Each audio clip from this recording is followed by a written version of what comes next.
Good evening, everyone, and welcome to the second episode of the Minds Game. I'm so glad that you're here with us, and I hope that you had a great week last week.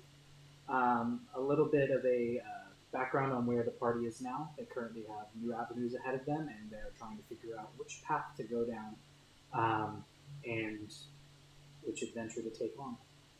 For those of you who might have been a little bit confused, last episode I do have a large background on where the story was and where the story's gone from its beginning. That after I get in contact with the players a little bit more, I'll be releasing on our socials, Discord first most likely, and then Twitter, and then if we can on our Instagram. But for those of you who maybe had some questions, that will be definitely taken care of. Do not worry about it. We're so glad that you're here. Like I said, if you could give us a follow, and if you have the financials for it, please consider subscribing. We're looking to get more content out there soon. We appreciate you being here. I'm happy you're here. This is a dream of mine. I've been working on the audio a bit. I know it was weird last week, so hopefully it gets a little better, and I hope that you enjoyed tonight's session. Thanks.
Hey everybody!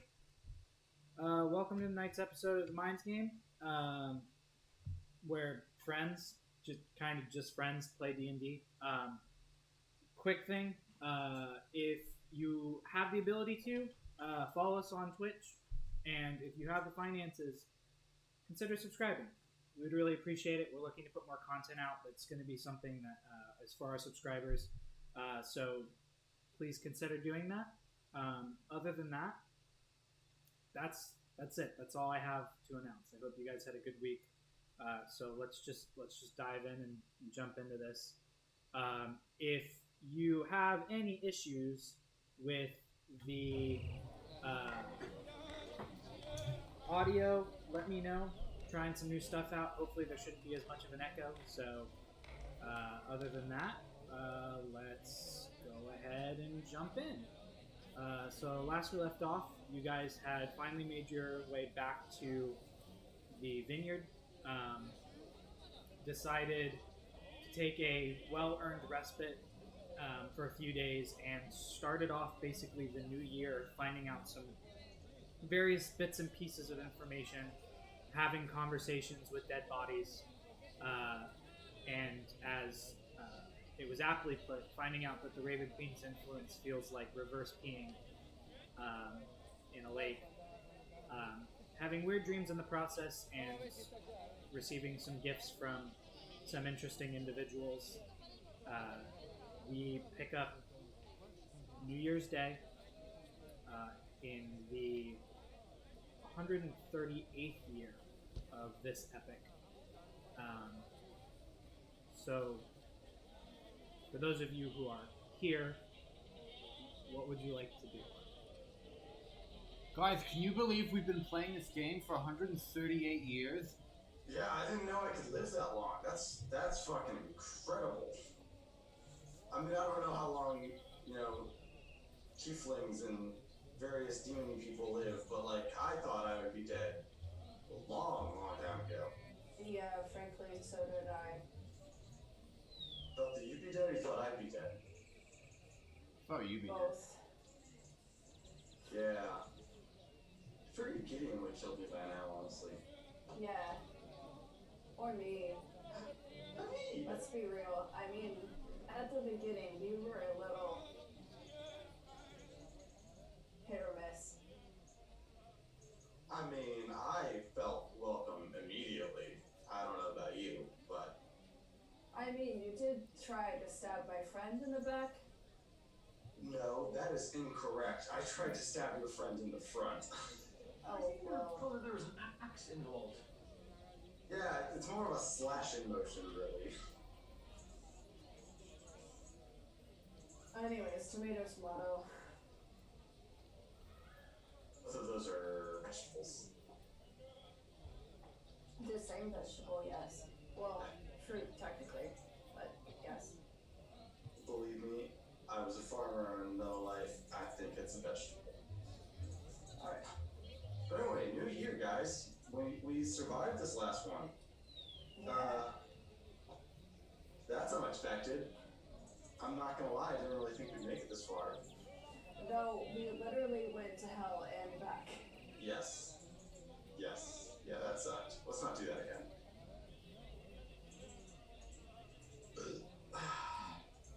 Wow. Thank you. Morning grog. Uh-huh. Well, Oh, shit. I mean, we've got some stuff that we need to take care of.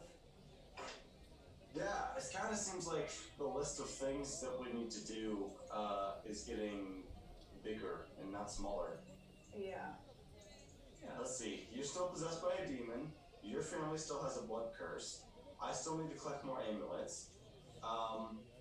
Something about the god of death. And Gideon has daddy issues. Well, my bigger issue right now is that the project I'm working on is just proving to be a lot harder than I was hoping. Okay, I'm gonna correct that last statement. Gideon has unresolved and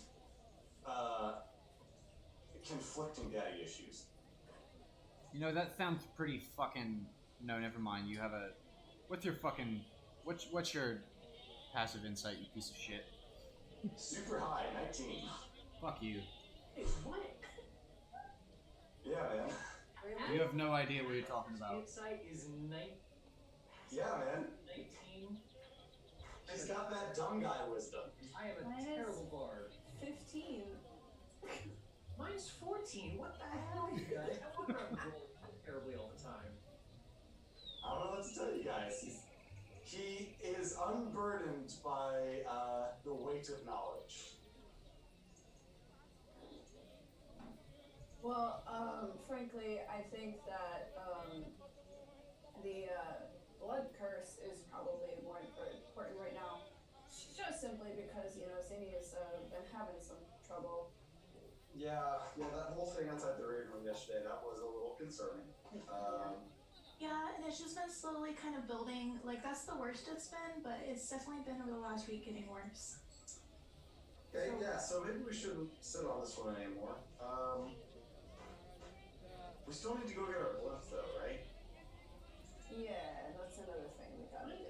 Do we really need the blimp right now, though? I mean, as much as I'd love to be able to just fly around the whole place, Yeah, we literally walked through a tree to get back. So, like, you know. We have options, I think. Well, I mean, we do, but what? So we need to find, the last thing's the flower, right? Yeah, and I kind of know where one might be. Well, we're all ears. Yeah. So there's a ghost town in the northern range. I kind of know where it is. If you want me to point out a map, I can show it to you, but that's probably where we need to go. Did you just say, and I think I'm quoting here, ghost town? Yeah. Well, yeah, it's been real nice knowing you.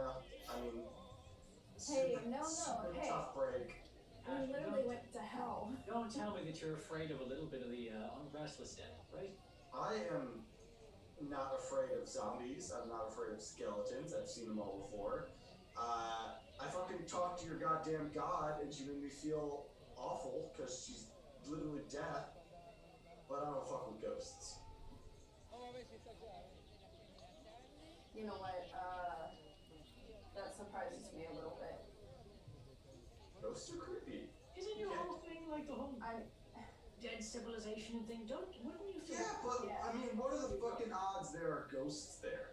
See, okay, you wanna know why I don't like very ghosts? high. Yeah, now that you brought it up, it's actually probably pretty high.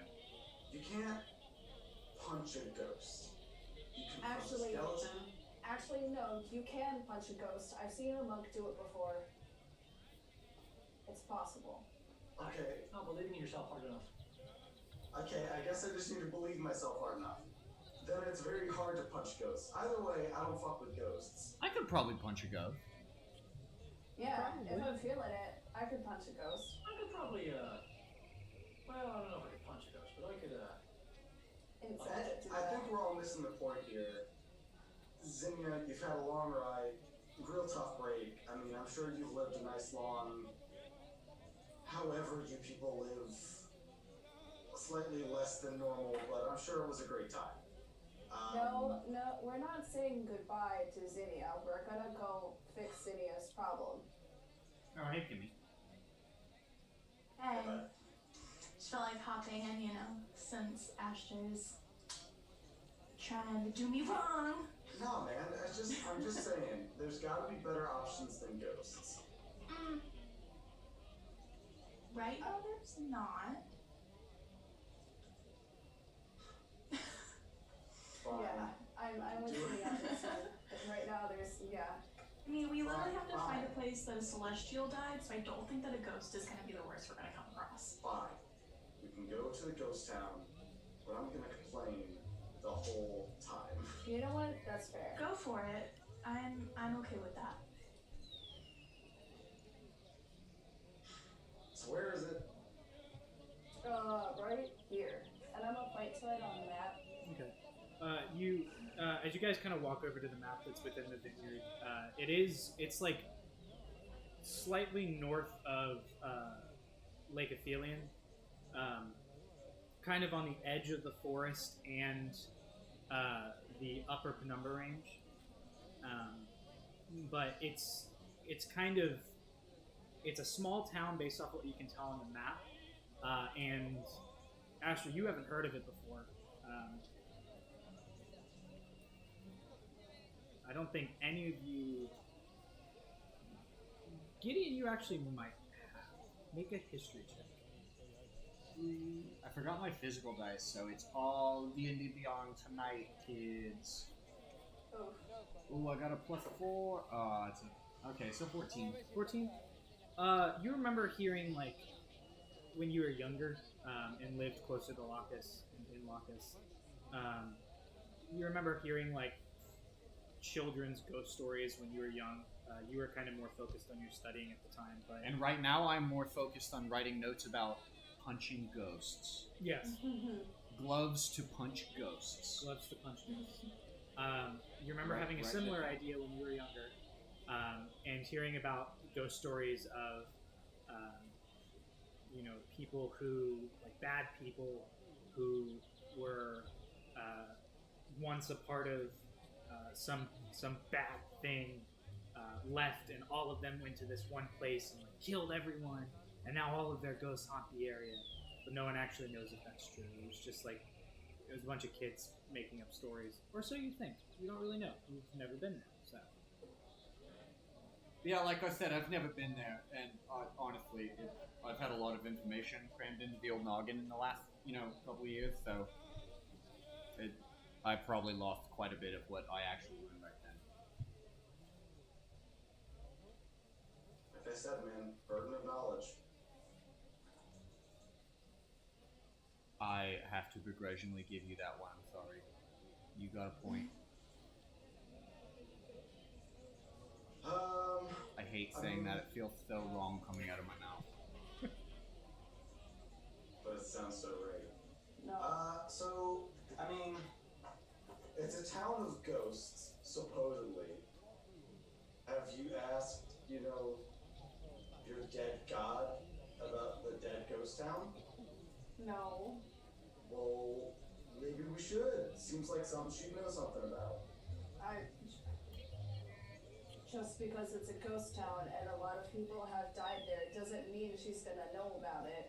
That sounds like something that she would know about exactly, actually. I think he actually does have a point.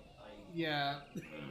What He's the 2 fuck for is 2 going today. on? I am 2 for 2 this breakfast. Holy No, I shit. know. Do I need to go back to bed? We're very impressed. That's all. Did I wake up on the wrong side? Do I need to go lay down and then roll over and get up on the other? Yeah, I think I'll we need do to it. restart, guys. Today's not right. Fuck. All right. Wait, so that's 2 of the 4 of you that agreed with something I said today. I'm getting the other 2. I'm going for the fucking full house. Yeah, it's not happening, but I can commune with her, I guess, if you guys would like me to. I would like you to. I would like to not be there when it happens. Why? It's not like you're gonna see anything. It's gonna be just mostly me. I know, she's creepy as fuck. Leave me alone. Wow, thank you. I've talked to her once in the past 2 weeks. I don't want to make a habit of it. She's not that bad. She's scary as shit. She's a little scary. Okay, cool. Here's what we're gonna do. You guys go ahead and talk to the dead god about the dead ghost town. I'm gonna go check the city records and see if there's anything in the library. God, that feels weird too. I'll see what I can do. He goes, well, here, this is the name of the children's book that I read that told me about this location. Cool. And with that, Wheeler, I'm gonna go to whatever the Temple of Ayun or library equivalent is in the town. I don't think I've actually been to this one yet. You have, I think. I think you went together. I'm not 100% certain. Either way, it's not too hard to find. You ask around. You can ask Sora before you leave, and they'll point it out to you pretty easily. So you head that way. The rest of you, are you doing anything? I know that you had some other ideas that you talked to me about. Gideon. I'll be right back. I'm going to put contacts on. Sounds good. What are contacts? Don't break immersion. No, I'm just kidding. I think I've seen Ben with contacts. But we've never seen Astra with contacts. That's true. I mean, I've never seen Astra with contacts. Yeah, I remember you mentioning some stuff to me. Did you want to work on those? Or there was like the bands, and then there was a thing specifically for Zinnia. Yeah, if I can get a workday, and I will do it, because I spent all my monies, and I got more monies, and I bought more platinum. Okay. Zinnia, Brian, Karen, do you guys need to do anything? I mean, I guess I will commune, but Zinnia can go first. Oh, I was just gonna probably hang near Kyron, just in case we had a repeat event of the other day. Okay. Because, don't want to be on my own when that happens. I was really happy, and then I got sad. The pain's not as bad as it has been. It's lingering a little bit more than what you're comfortable with at the moment.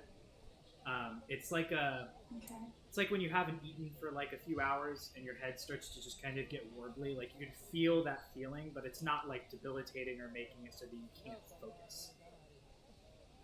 Okay. So. I don't trust Astra running the library. I'm gonna just follow him. Okay. So you like run after him as he,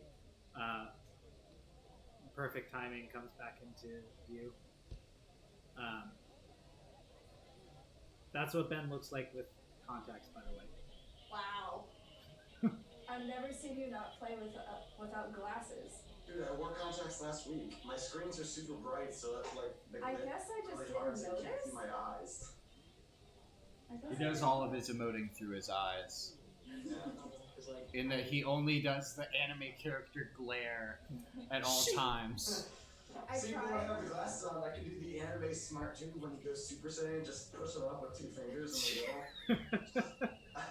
I don't think you understand. That's what he does in med school to professor. Yeah. It's just like, That's actually how I introduce myself to all the patients I see is, hi, I'm Ben, medical student.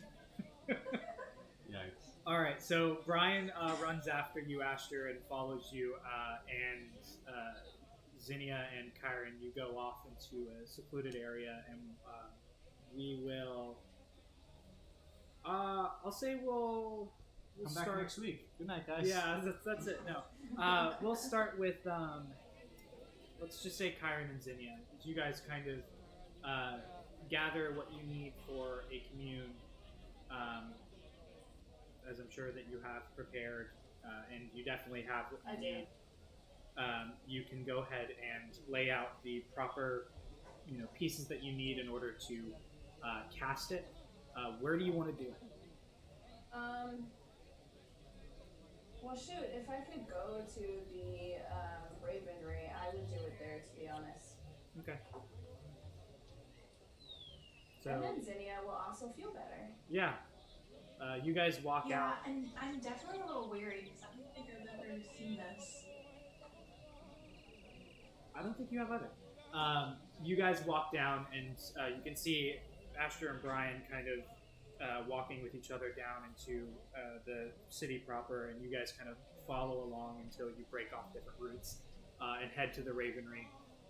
With the supplies that you need, you find a nice area to just sit down. There are specifically areas that are made for this within the temple that are meant for this specifically. So you find one of them, you lay out everything. And, Zinnia, as you cross into prior to this, as you cross into the temple, there is a sense of comfort that comes over, and that wave of feeling kind of slightly dissipates. It's still there, but it's not as present. And you walk in, and as you set everything up, you go ahead and cast the spell as the incense and material components are brought forth, and the air starts to smell of lavender mixed with a slight decay.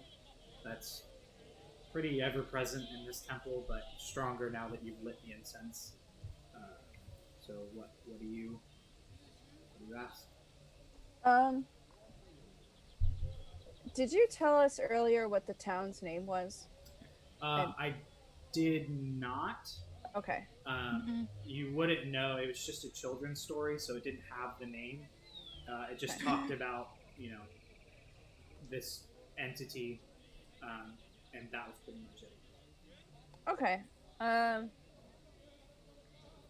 Okay. I know it has to be yes or no, so hold on while I think about this for a second. I guess the first question would be, do you know Muffin Man? Ben, you beat me by like 2 seconds. No. Do you know the town in which we are trying to go, where Hollowbone took children? Maybe? Yes. That is a good ending of that sentence. What she said. Okay. So kind of in tandem as you guys are talking to each other, and you're like trying to focus, and he's just like, "Hey, you should add this to the question." You're like, "Okay, yeah." And you ask the question. There's a brief moment of quiet as you hear what sounds like a brief flapping of wings, and there's a small little like window porthole where Zinnia, as Chiron's just kind of meditating, you watch as like a little raven pops in, and you hear it, and it kind of lands down on the shoulder of Chiron, and you feel like the nuzzle of the bird up against your skin, and you feel with that there is a positive or yes response to your question. Okay. Next question is,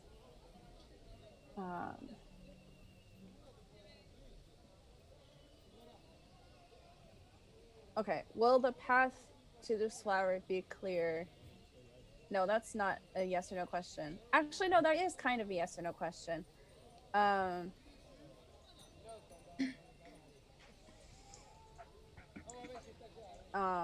And will it be dangerous, I suppose? You get a second pair of feet on your opposite shoulder, as that nuzzles up against you,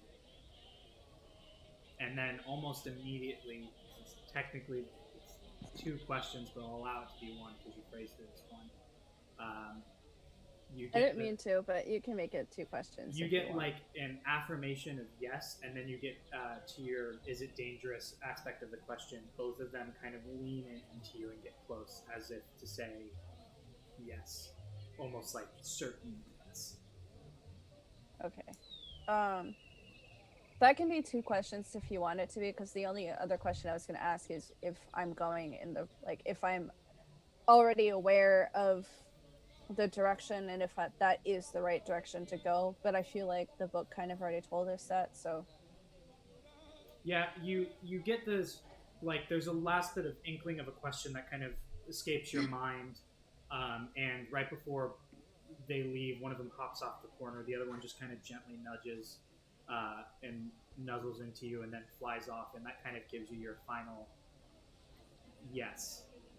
There's a lack of certainty in it, so you gather that it's yes, possible. okay, that's fair. Because the incense kind of still lingers in the room, but kind of is now swirling through the air from the flapping of wings. You kind of hop out of the meditative stance and get up, and Zinnia is before you. Bit of a side thought, but I always imagine the meditative stance that Chiron takes sort of like a power squat position.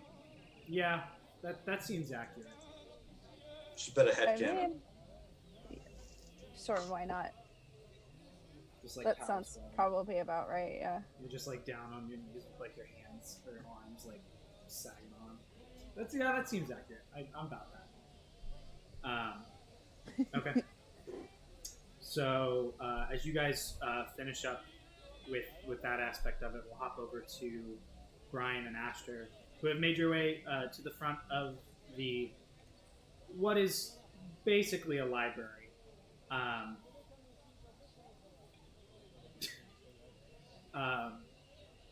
You guys walk in. I can't remember. Is this temple? Is it a library or a temple, or is it more like a library temple combos? This one is mostly a library.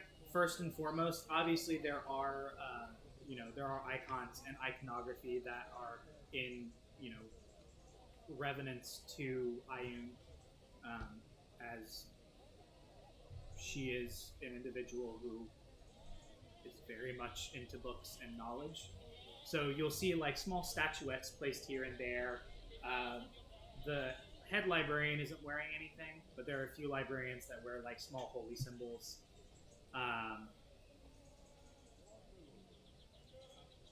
Cool. So. When we walk in, as we're walking, I look at Brian and say, "Hey man, I got this one." I'm gonna walk up to the reception desk. Is anyone at the reception desk? Yeah, there's currently someone like a half elf woman with like short tawny hair, kind of tied back into a very short ponytail, and like some small spectacles. Looks to be maybe mid-30s. Perfect. I'm just gonna walk up to her with Brian behind me and say, "Hey, hi, how you doing this morning?" I'm doing wonderful, thank you. Great. I think you might be able to help us, hopefully. My name's Asher, champion of Ayun. This is Brian, champion of some evil demon spider lady. We were looking at some information for a town up north that we read about in a children's book that a friend had mentioned that they'd read about that we need some information on. Is there anyone in the library today who focuses on like northern history or geography? Maybe you can help us pare down what we're looking for. She kind of stops for a second and looks at you as you finish this and looks around, looks out the door. Is this a prank? No, he really is haunted by a spider. It's the creepiest shit you've ever seen. She looks very confused and is like quiet for a second.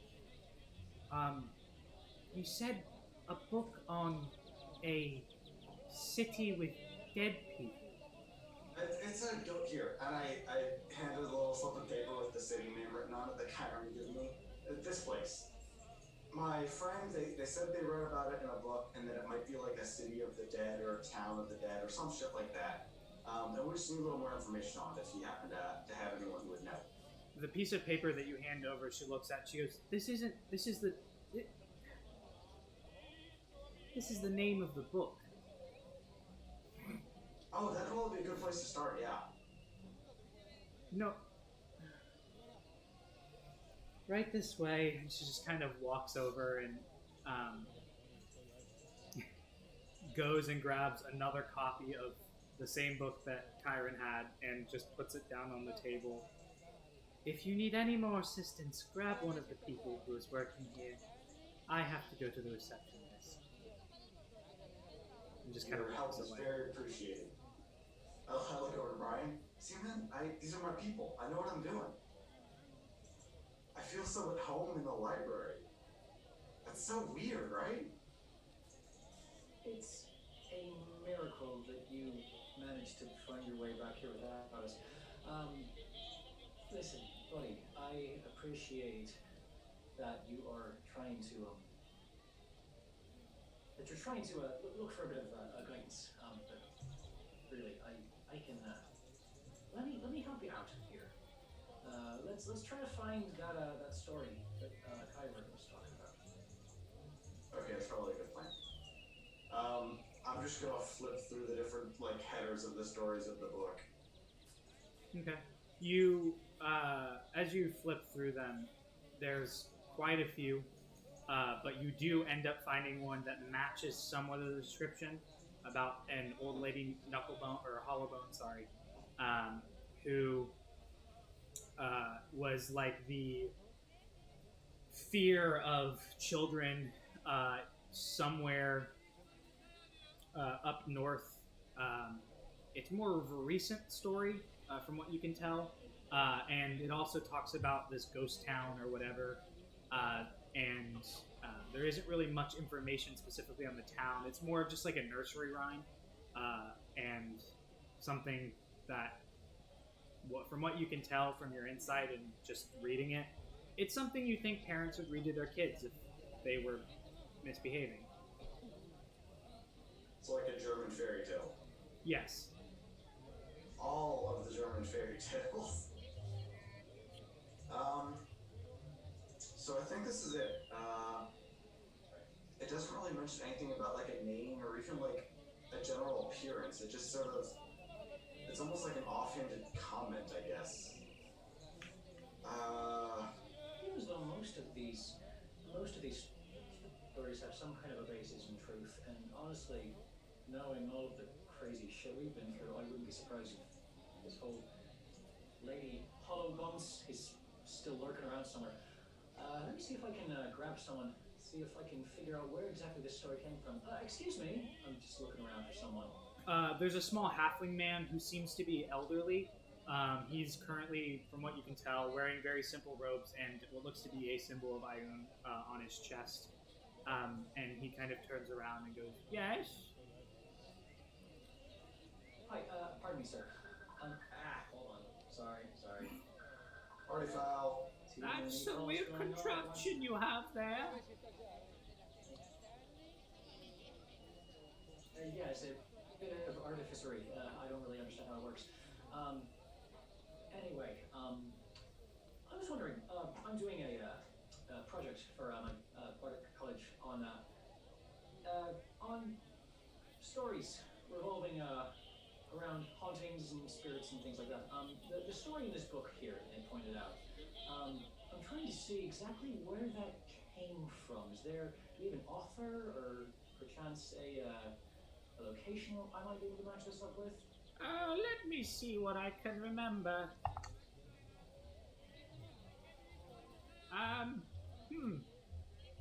Well, from what I can tell, it seems that it's come from somewhere up north. I remember hearing when I was younger about this old hollow bone lady.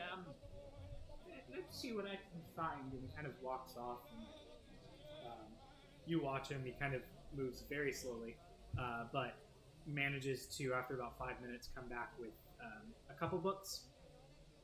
One of them is just on like a general specters and spirits books. It's very thin. The other one is similar to a book that you've seen before. It's like a history book of Lunaria as a whole, but seems to be a little bit more specified to a region. So it has like a northern region history to it. And he goes, "I think these will be of good help to you.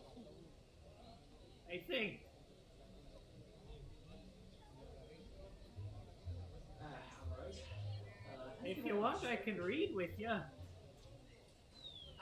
That's fine. I've been practicing my speed reading. Oh, good for you. Alright, if you need anything else, let me know. Do you, while we start looking through these, just personal project of me, do you have any books on the different types of dragons? Oh, yeah, we've got a few books like that. Let me see what I can grab for you. Just bring me the thickest one with the most pictures you have. You want the one about the thickest dragon or the thickest book on dragons? Both? Sure thing. Both? Both is good. Yeah. He comes back after about another 5 minutes as Brian's been reading a bit, and he brings a rather large book. probably the size of his very tiny hand in width. Puts it on the table with like a and then a smaller book,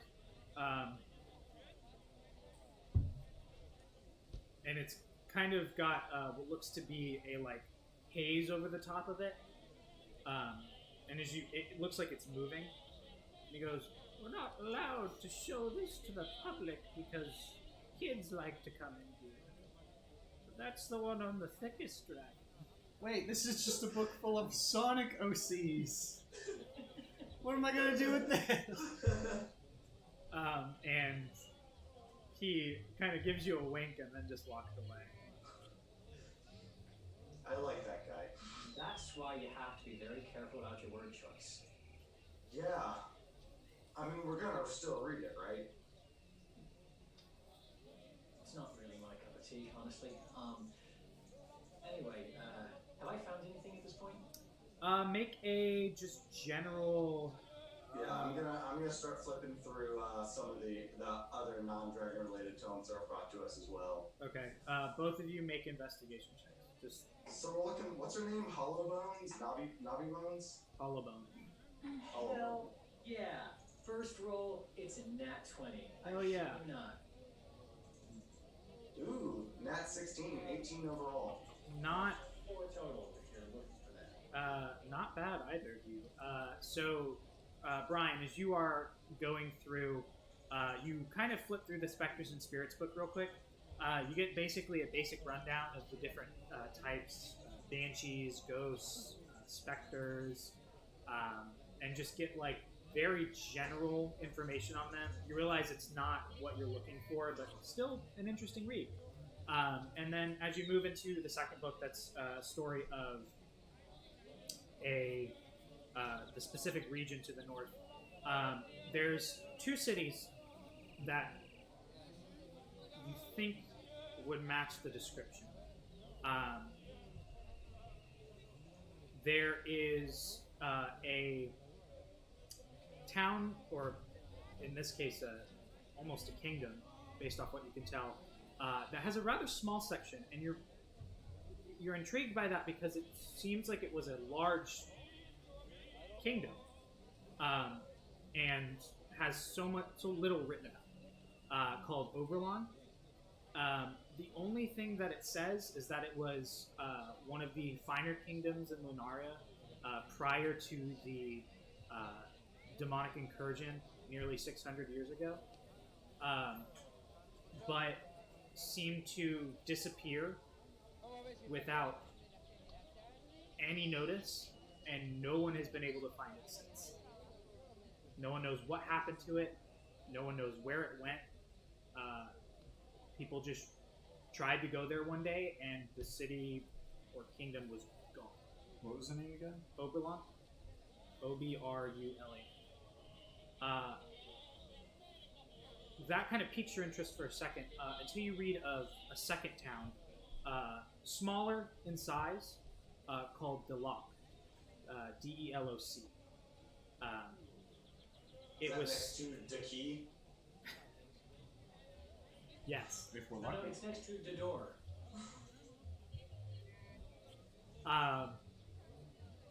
But as you read into it, this one has a little bit more of a history on it.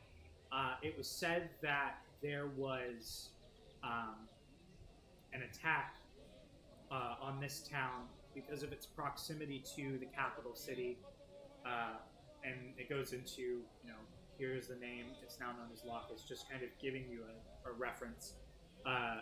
But it goes into the fact that there was it was invaded. It was taken over apparently by vampires, and according to the story that you read, it was gone through and cleansed. I put that in air quotes. Of basically just everyone and everything, as far as the book knows, but basically afterwards became a ghost town because people thought that it was a cursed city. because of what had happened there and because of the fears of what still remains there. All right. I think I found something. Something about Deloc. Used to have vampires. Something about cleansing. Now there's. I don't know if it's literally says ghost town or if it's just like not occupied anymore. But this seems to be a good lead. Okay. Is it up north? Yes, by Lacus. We could actually kill two birds with one stone and get our balloon back. I like the sound of that. Wheeler, did I find anything on Hollowbone? No. You did read a book about dragons, which some of the words in Draconic make sense to you, and it's to your elation. You learn that there are chromatic dragons and metallic dragons, and that dragon hunting was a big sport about 120 years ago, and that most of the younger dragons did not survive because of the want of magical tinkerers and enchanters for the parts and pieces of dragons that could be used for specifically enchantments and magical items, but said that there are still some out there. As far as they know, they cite Jalen as one of the oldest and well-known, at this point, worms, and state that he's a silver dragon. And other than that, there's not much more. You do read about a rather nasty red dragon that was known in the south to be the head of a pirating organization, but died one day of old age, or some people believe that a mutiny happened and his captains rose against him and slaughtered him. But other than that, you don't get much. Anything on rare metal dragons?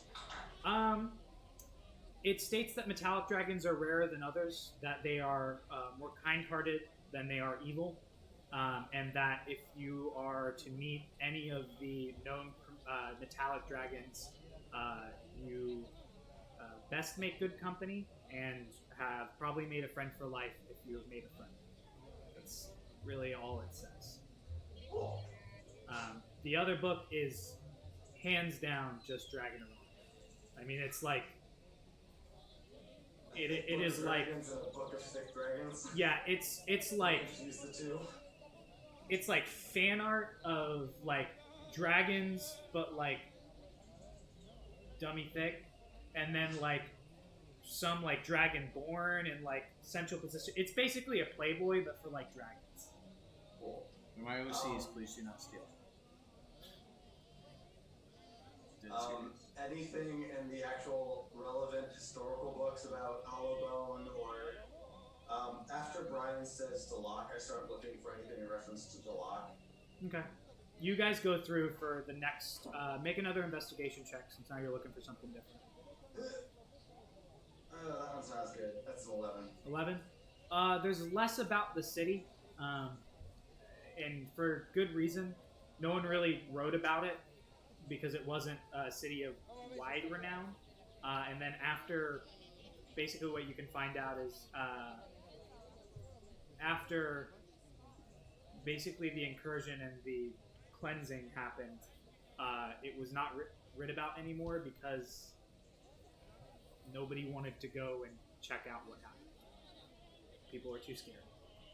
Well, it certainly sounds like a lot of fucking people died there. I imagine that that's sort of a requirement for Ghost Town. Yeah. Listen, to be honest, I'm not exactly looking forward to this either. But Dev and I have a complicated relationship, but so ghosts are I mean, strange, to be honest. I've killed a lot of people, so Death and I have a very distant but familiar relationship, so I kind of like to leave it that way. There's one more book I need to check out. Hey, I start just looking around the library and I don't see the old guy who's helping us. Hey, tiny old man. Yes? I knew that would work. One more book request, please. Yeah, what can I do for you? I still don't see him at this point. I'm literally just yelling at the top of my lungs in the library. You see, like, 4 people come up and go, shh. Shut up! I'm allowed to be here. A book on ghosts, please. You should have it. Like a book on, like, the science of ghosts. Like, how to kill ghosts. One second. What? Ryan, what's it called when, like, you beat the shit out of a ghost with magic? I think they call it, Beating the shit out of a ghost. Oh, exercising. A book on exercising, please. Oh, okay, I gotcha. That's a different section. Yes, P90X. Yeah, so he comes back and he hands you a book that is about exercising. Arm curls, squats, calf lifts. I read it for a good 5 minutes before I look up and say, hey, Brian, I don't think this is the right book. Excuse me, sir, exorcisms, please. Oh, exorcisms, right. I'll be right back. This is why you keep me around. This is why I keep all of you guys around. He walks over, takes the books that you're done with, and starts to put them back in their place, and then comes back a little bit later with the book on specifically getting rid of ghosts from a specific area, famous hauntings within the region, and what to do if your friend's possessed by a ghost. I'm just gonna take some time and read through it as Brian is like finishing up. Together, you guys can read through it. There are specific rituals that you can go about to help a ghost move on to, whatever plane of existence its soul needs to move on to. It specifically says have conversations, don't attack unless provoked to. Glad I read that part. I was gonna start throwing some fucking fists. It does say that most ghosts are fairly corporeal and are able to be struck, but also have the ability to kind of phase in and out of that corporealness. So. Creepy. Does it say anything on like things that they're weak against, like silver or any shit like that? Let's see. Demon doesn't know off the top of his head. Doesn't want to give you any wrong info. Says that they're undead. Wow. Thanks.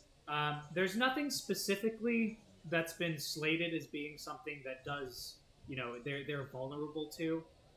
It does say that clerics tend to be helpful in situations where there are ghosts because of their connection to the divine and to, an understanding of an afterlife.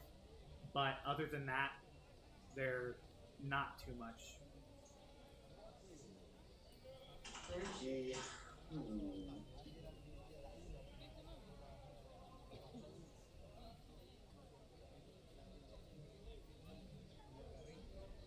Well, that's about all I had to look through. Okay.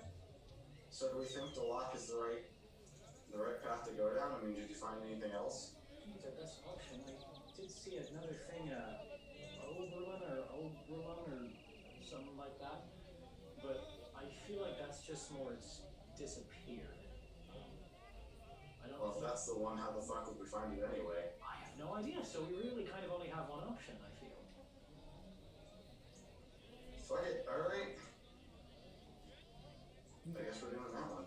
So you guys... Did you get a map or an idea of where it used to be? Did I? Yeah, the regional area the book had a map in it of the region, and it kind of gave you a brief glimpse of what it looks like within the general range. And it had one of those, like, full map of Lunaria and then like zoom into that one area, so you have a general vicinity of where it should be. All right. But you guys finish up. It's a couple hours, but you'll learn something. Gideon, is there anything that you wanted to do? I mean, other than just stay working on the stuff. Go ahead and make a tinkering check with intelligence. That's a plus 12, my boys. That's a 28. 28. And I'm gonna... What's my thing? I'm gonna use Flash of Genius to add another 4 to it. So that's gonna be a 32. Okay. You have a moment of genius where, much like when you were creating Rook, you kind of go into kind of just a haze where your eyes just kind of glaze over and you're not even really paying attention to what's going on. You're just letting your mind kind of take control of what you're doing. And in about an hour and a half, you come out with... Specifically, you've melted down only about a quarter, maybe a little bit more than a quarter, so I would say 35 platinum worth of platinum. And the prototype that you had before, you kind of blink for a second and you kind of come out of it and you realize that the base of what you need, you kind of move around with it, look at it, see how it fits, and you realize that it will functionally work for what you have to do. So you can, if you wanted to, you could probably use the rest of the platinum to make the rings that you needed, or you could just go buy the rings. But I took the rings back that I already given them. oh, okay, so yeah, then you're fine. So you have an extra, can't do math right now, 65 platinum that you just tell me. Oh, okay. So I didn't end up using it. You didn't end up using 65. Ooh, I'm gonna add that back. Ooh, guys, I'm rich again. But it works. You realize that you have, the first workings of it. You still have quite a distance to go, but you've taken the first big step into creating your ring. All right, it's time to go get food. Okay. As you're leaving, Kyron and Zinnia, you guys have probably already been back in the vineyard by this point, or are about town, whatever you guys wish to do with the rest of the day. I've got nothing else that I need to do other than that, so Okay. I'll head back. Alright. So yeah, Zinnia, are you doing anything? Hey, Kim, you're muted. Yeah, I can't hear you. Thank you. I just figured I would go rest and take care of my flowers. Okay. The flowers are looking a little wilted in your room. But Aww. you go rest and you feel a little better after the nap. But the pain is still there. The white in your hands is still ever present.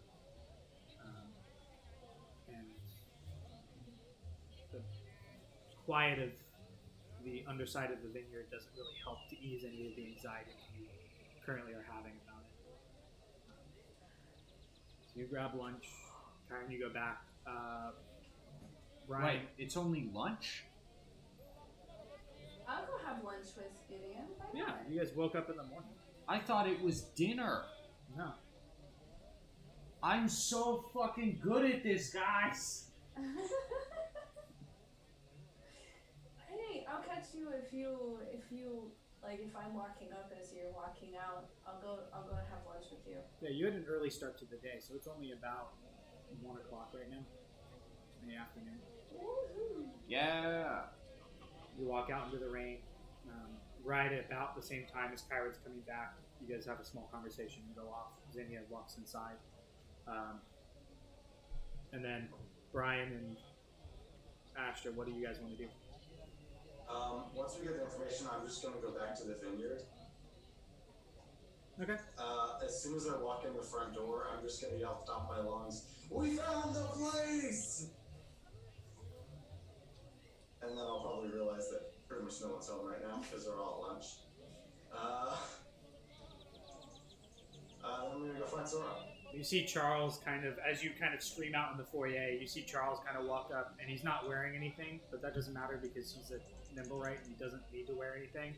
But he just kind of looks over at you and just kind of gives you a thumbs up and then just keeps walking. I like that guy. I wish that guy could talk. That's one of the robot dudes, right? Yeah. Duh. He's the butler, It's technically, to the the bank. robot dude. Yeah, I'm gonna go find Sora. Okay. They're in the house. You have to look around, and you realize they're not anywhere in the general area. And you go down into the secret underground room. The room's quiet. You head down to the large double adamantine doors, and you hear a conversation going on, and you instinctually, without thinking about it, go to reach for the door, and it does open for you. Hey, shit, look at that. As you walk in, you see Sora dressed in nicer robes, speaking to what looks to be a 2 to 3 foot tall draconic-like creature. Is it our kobold friend? From this distance, with no dark vision, you have trouble making it out specifically. But as you kind of walk up, you can see before you, it is Kyrus, the little kobold man. Kyrus! You're not dead, buddy! Yeah, I'm fine. Fuck yeah! Honestly, I swear to God, I thought you'd be dead by now. Oh no! I got those new powers, and they've really helped out a lot. Well, shit, glad. Are you and your people still living underground? Oh yeah, we're fine. We moved. Moved to other places underground? Yeah, we moved closer here. Okay, well, I mean, that's probably a little better. It was like Yeah. a 3-day walk to get to your house last time. That sucked, Yeah. so. You remember that, outpost? Oh, yeah, it's only like a day's hike in, right? Yeah, we moved there. Oh, shit. Well, fuck yeah. Well, I'll have to come visit sometime. How about that? That sounds good. Sorry, was I interrupting you guys? I just wanted to come talk to you real quick. Sora kind of steps in. She goes, no, we were just finishing a conversation. Let me know how it progresses. Right. Bye, Aster. Bye, buddy. He kind of walks through the other set of double doors. With your passive insight, as Sora kind of turns to you, even with the general, dark of the room, you sense that there's something bothering her. Not something so much that is, they seem panicked, but definitely something that's furrowed the brow slightly. She's like, so, what can I help you with? Hey, yeah, sorry. I didn't mean to bug you. The door was open, I guess. I didn't know you could leave it open, but it was open a little bit. I just pushed. I changed the lock on it so all of you can get through if you need to. Well, that's very convenient since no one else here speaks dragon except you and me. Yeah? Just in the library, looking up the ghost town. I don't know if you were there for that conversation this morning. Looking up stuff on the ghost town, and while I was there, I read some books on dragons. Did you know, I read 2 books on dragons. 1, a thick book on dragons, and 2, a book on thick dragons, which were completely unrelated to one another. But anyways, did you know people used to hunt dragons, 100 years ago? She kind of sighs for a second, kind of looks down, gives her neck a crack, and then looks at you and goes, Yeah, I did know that. Is that why you're hiding? Do you think people are gonna try and hunt you if they find out? Yeah, I'm different, and unfortunately, different is unknown. And people who are looking for the parts and pieces of my kin, well, they'd be interested in something as different as me. So, Fuck, man, that's heavy. yeah, I've lost some good friends over the years. Yeah, I bet. Honestly, I truly have no idea how old you are. I don't think I've ever asked. And when I was really, really little, I asked a woman once how old she was. My mom hit me, so haven't really done it since then. Yeah, old enough. Cool, cool. Well, I just wanted you to know that I was reading books on dragons. So I'm on the hunt for you. As it turns out, you weren't really mentioned in the one that I read at the local library. It's Bummer. not super surprising. I don't remember if we had this conversation or not. I don't quite know where I came from. I just remember kind of being awake one day. No, I mean, you mentioned it, but just because you don't know anything doesn't mean someone doesn't. Well, I lived my entire life under the assumption that people know shit I don't know. So, it's the reason I traveled. I was trying to find out other dragons different from myself. Might have some inkling of an idea of where we came from. well, the book did mention the silver one, right? Jalen? Jalen? Yeah, the one that we just had the holiday for. Yeah, he was silver. I don't know if that's rare per se, but Metallic dragons are a little bit rarer than the chromatic size. Chromatic dragons dragons in general don't tend to mate too often, and especially recently with the lack of dragons, I doubt we're going to see a resurgence of any anytime soon. So the ones that are weird, and the ones that aren't the normal chromatic metallic, and, well, those are the ones I want to have a conversation with. is Jalen still alive? Not that I'm aware of.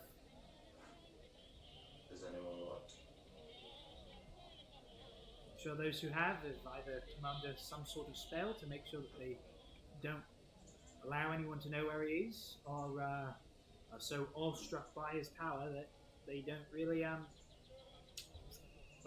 talk about it. I guess that makes sense. I mean, by this time, based off what I know, based off what I've heard stories from other Dragon King, he's got to be at least 1,700 years old at this point. So if he is have a alive. hard time hiding. He'd be pretty big by this point, yeah. I mean, the silver dragons that I've met in my time, I've met a couple, tend to keep forms like myself. But who knows? They could just be gallivanting off as some very old man. You know what? You're going on the list. And Astor takes out this very dirty, very crumpled piece of parchment from under his armor and reaches over like near your desk and grabs a quill and writes at the bottom of this list of items that in order goes: find ambulance at Safe City, get Demon out of Brian, save Zinnia, newly added on there, resolve Gideon's daddy issues, and Astor writes right at the very bottom, find Jalen. I'll find him and I'll ask him for you. You made the list. And then he just tucks it back in his armor. It takes a second for you to find a quill, and Sora does end up helping you. I will let you know, from what I've heard and from what that's why I was gone for so long.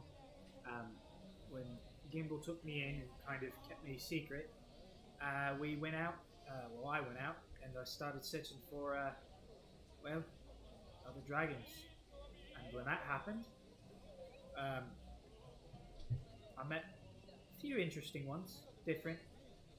And what it sounds like and what it seems is that we were created by something. Now, usually anyone who's trying to create dragons doesn't have the best intentions, unless, of course, you're creating dragons in the traditional way. Right, I read the book on that today, yeah. She kind of flushes a bit for a second. You can't really see it because it's dark, but you can tell.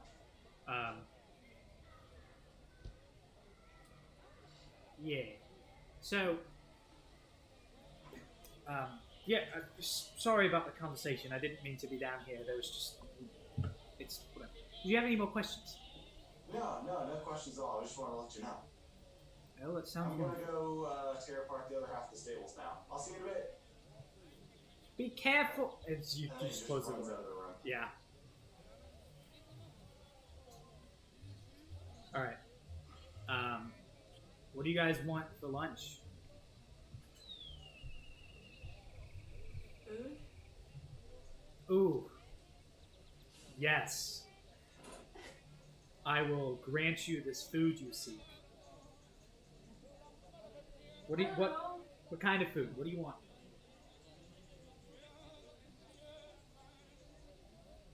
We want. I'm trying to think. What is? Yes, ending. How about some fish? Okay. It's not the best fish, but you do find some fish in the city. It's definitely been salted and cured to deal with the travel from the coast. That's not fish. No, it's not. I'm hungry now because we're talking about it. But you do get it. It's decent. It's a very cold, rainy day. And it's good. The day's... It's about 3 o'clock in the afternoon now. Is there anything anyone wanted to do? Brian, Zinnia, The day is Kyron? I'm going to spend the rest of my afternoon and evening. Asher has successfully moved all of his stuff out to the stable so that he can sleep near Fenris each night. But I'm going to rip apart one of the walls between two of the stable units to accurately more completely make a room for myself. Okay. So I'm just going to deconstruct for a few hours. Okay. Make a strength check. I'll say athletics. Oh my god, I'm so good at that. Oh my god, it's a 24. Not bad. You managed to do exactly that. You create a room for pretty much the rest of the day, and it's not too bad. It actually looks pretty good. It's decently crafted for your ability, but functions as a nice bedroom that you can sleep with your large cat. All I've ever dreamed about. Alright. Does anyone want to do anything else? Or you all meet back up? I'm going to take this to go. You grab the box that they hand you and put everything in there, and you guys walk out. It's about dinner time or so when you guys finally meet back up in the vineyard, and a lot of you are sitting down at the dinner table having a finely cooked meal for you. So, Okay. So, Asher always talks with his mouth full. So, Brian and I went to the library, read a whole bunch of different stuff, read some stuff about some ghost towns, one that disappeared apparently. I read a book on Dragon Erotica on your sister's behalf. And then we found one that mentioned a place called Delac that used to exist before the world cataclysm and the demons and shit like that. And apparently some bad shit happened there during the dark times, and no one's really gone back since. But it's up north, and a bunch of people died there, and now everyone's too scared to go to it. So it seems like a good candidate for Dead Town. Sounds sounds great. So you read some dragon erotica? Something, It was very graphic. Pause on that for a second. I don't know if I can, to be honest. I don't know if they're still there or not. But this book also said that Galot had, or at least used to have, a bit of a vampire problem. Oh no. You got any holy water in that there ravenry? I'm still stuck on something real quick. Asher, you said the dark times. Did you forget the word night? Is that what you were trying to say? Nighttime? Like... I mean, I also call nighttime the dark times too, but no, this was like the historical dark times, like when the. I mean, I have a +4 in history, and I don't really remember what particularly you're talking about. I'm just making sure that you know the word nighttime, and that if that's what this is, that you're going to use that word. No, the dark time is in like the history dark times, not the dark time is in like the like when we go to sleep dark times. Is that clear? I feel like that's clear. Excuse me, that was very rude. So yeah, so creepy town, called a lot up north. People don't go there anymore. Maybe vampires. Great. Sounds like a good time. Yeah, there was the other one. Brian, what was it called?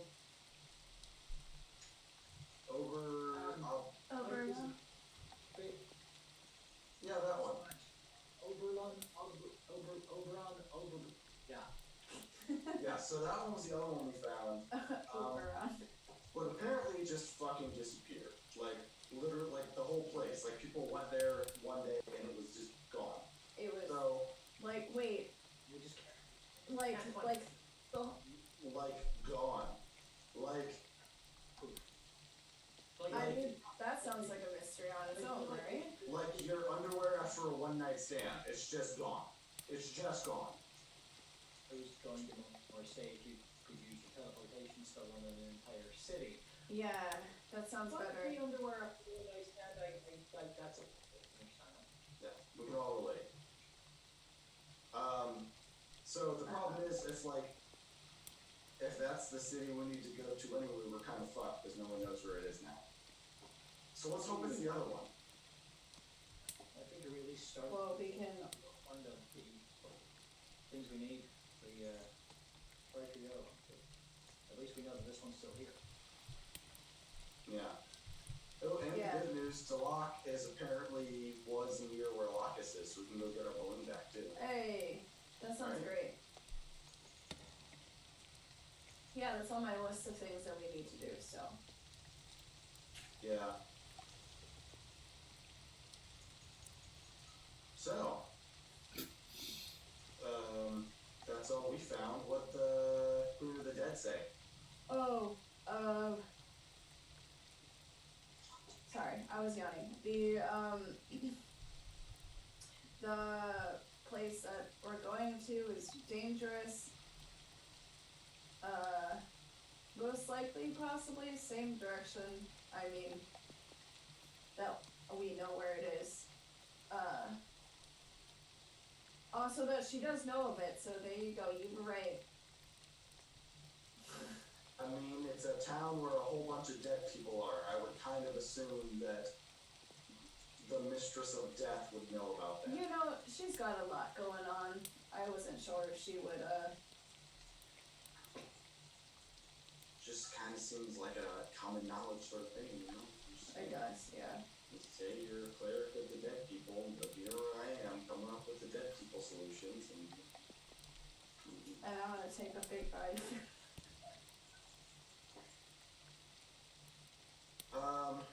So yeah, so it looks like those are kind of our options right now.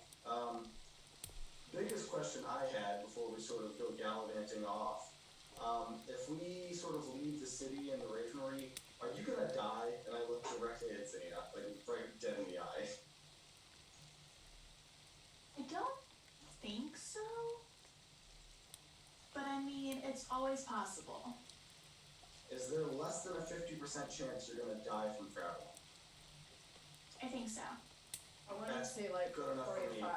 45%, 35%. Yeah. I mean, I'm willing to take the odds, honestly. Anyone else object? What? No, I mean she's coming with us. Well, obviously, but just saying, she might die. What? If I was like, No, you go. I was gonna say, even if I had like an 85% chance of dying, I'd probably still go. That's fair. Well, that's true. You'll probably just die here if you don't, so that's fair. Exactly. Did you say that? So, like, what happens at a certain point to your family? Do they just die, or? Yeah, they just get really, like, they suffer a lot of pain for a while. It's a long, drawn-out thing, but it gets really, really sucky really, really quick. So, but yeah, it ends with death, so I'd rather Yeah, not. but does anything happen in between that, like, other than pain? I mean, I will probably start losing some of my abilities. Like, I may not be able to wild shape. I may not be able to talk to plants. I mean, my plants are already suffering, so. Oh shit. Well, That's Still smell like flowers? does she still Probably smell like not, flowers? honestly. I might smell like some, like, dead flowers. We need to fix this at once. That's what makes Asher decide where we're going. Right? He's no longer objecting to ghosts. Yeah. No one gets rid of my friend air freshener. Alright, well, that doesn't sound great. I say we leave tomorrow, to be honest. I mean, I agree, but we also have to figure out, are we just gonna yeet some horses up there? Like, the balloon, it was less than a week, but from here to Lacus, that's Can we weeks of travel. travel via tree to Lacus, grab the thing, and then fly So, to the thing with the balloon? To the city, sorry. Town? Did we not learn, Brian, did you not get a hold of the teleportation circle sigil in the tower at Lacus? I did, actually. I know the thing is, it's the one for the, in the crime place, so we might want to let them know we're coming, but I can send them a message. And we could talk to, really anyone. We could talk to Notsev, we could talk to, that one guy we met right before going to hell. Oh yeah. There's a couple of people we could probably inform. Okay. I think as long as they know we're on the way, that they won't get to us kind of popping in. Yeah, I could send a message to Notsev and tell them that we're coming tomorrow. It's just us. Yeah. They do still kind of owe us one after, Sending us to hell. all that and killing the demon thing that they literally summoned into their own city. Oh yeah, that. Yeah, the giant eye testicle. Still a bit pissed off. Yeah, do you guys remember ever getting, payment or anything for that? I don't remember Nope. getting paid.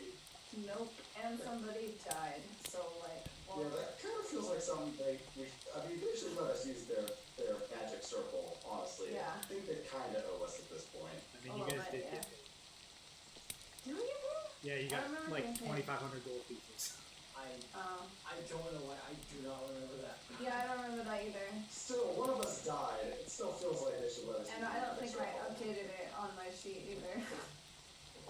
No, I don't remember that at all. Yeah. But that was also before we went to hell, which lasted forever. Yeah. 5 months. Actually, no, entirety of pandemic. We were in hell. We've been held the whole time. Basically, yeah.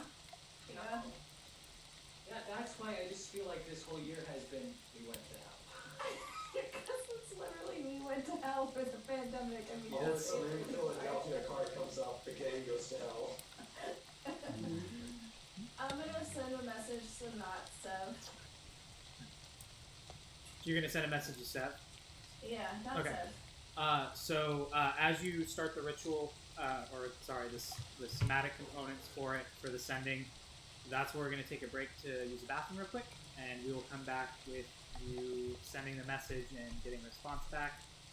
We're going to take a quick bathroom break. We will be back here at 9:10, so please stick around. I unfortunately can't play music right now because I'm still trying to figure out how to stream, but we will be right back after these messages.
welcome back.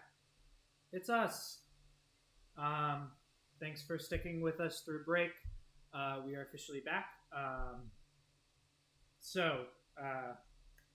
Ironically, we pick up with sending a sending message.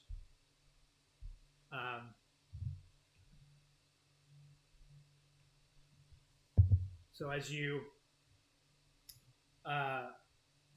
re-up the spell and finish ascending, you feel the connection between you and not Sev Sev.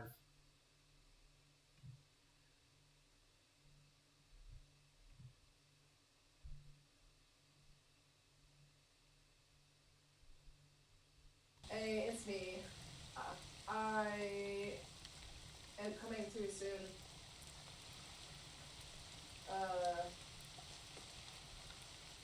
Through the circle.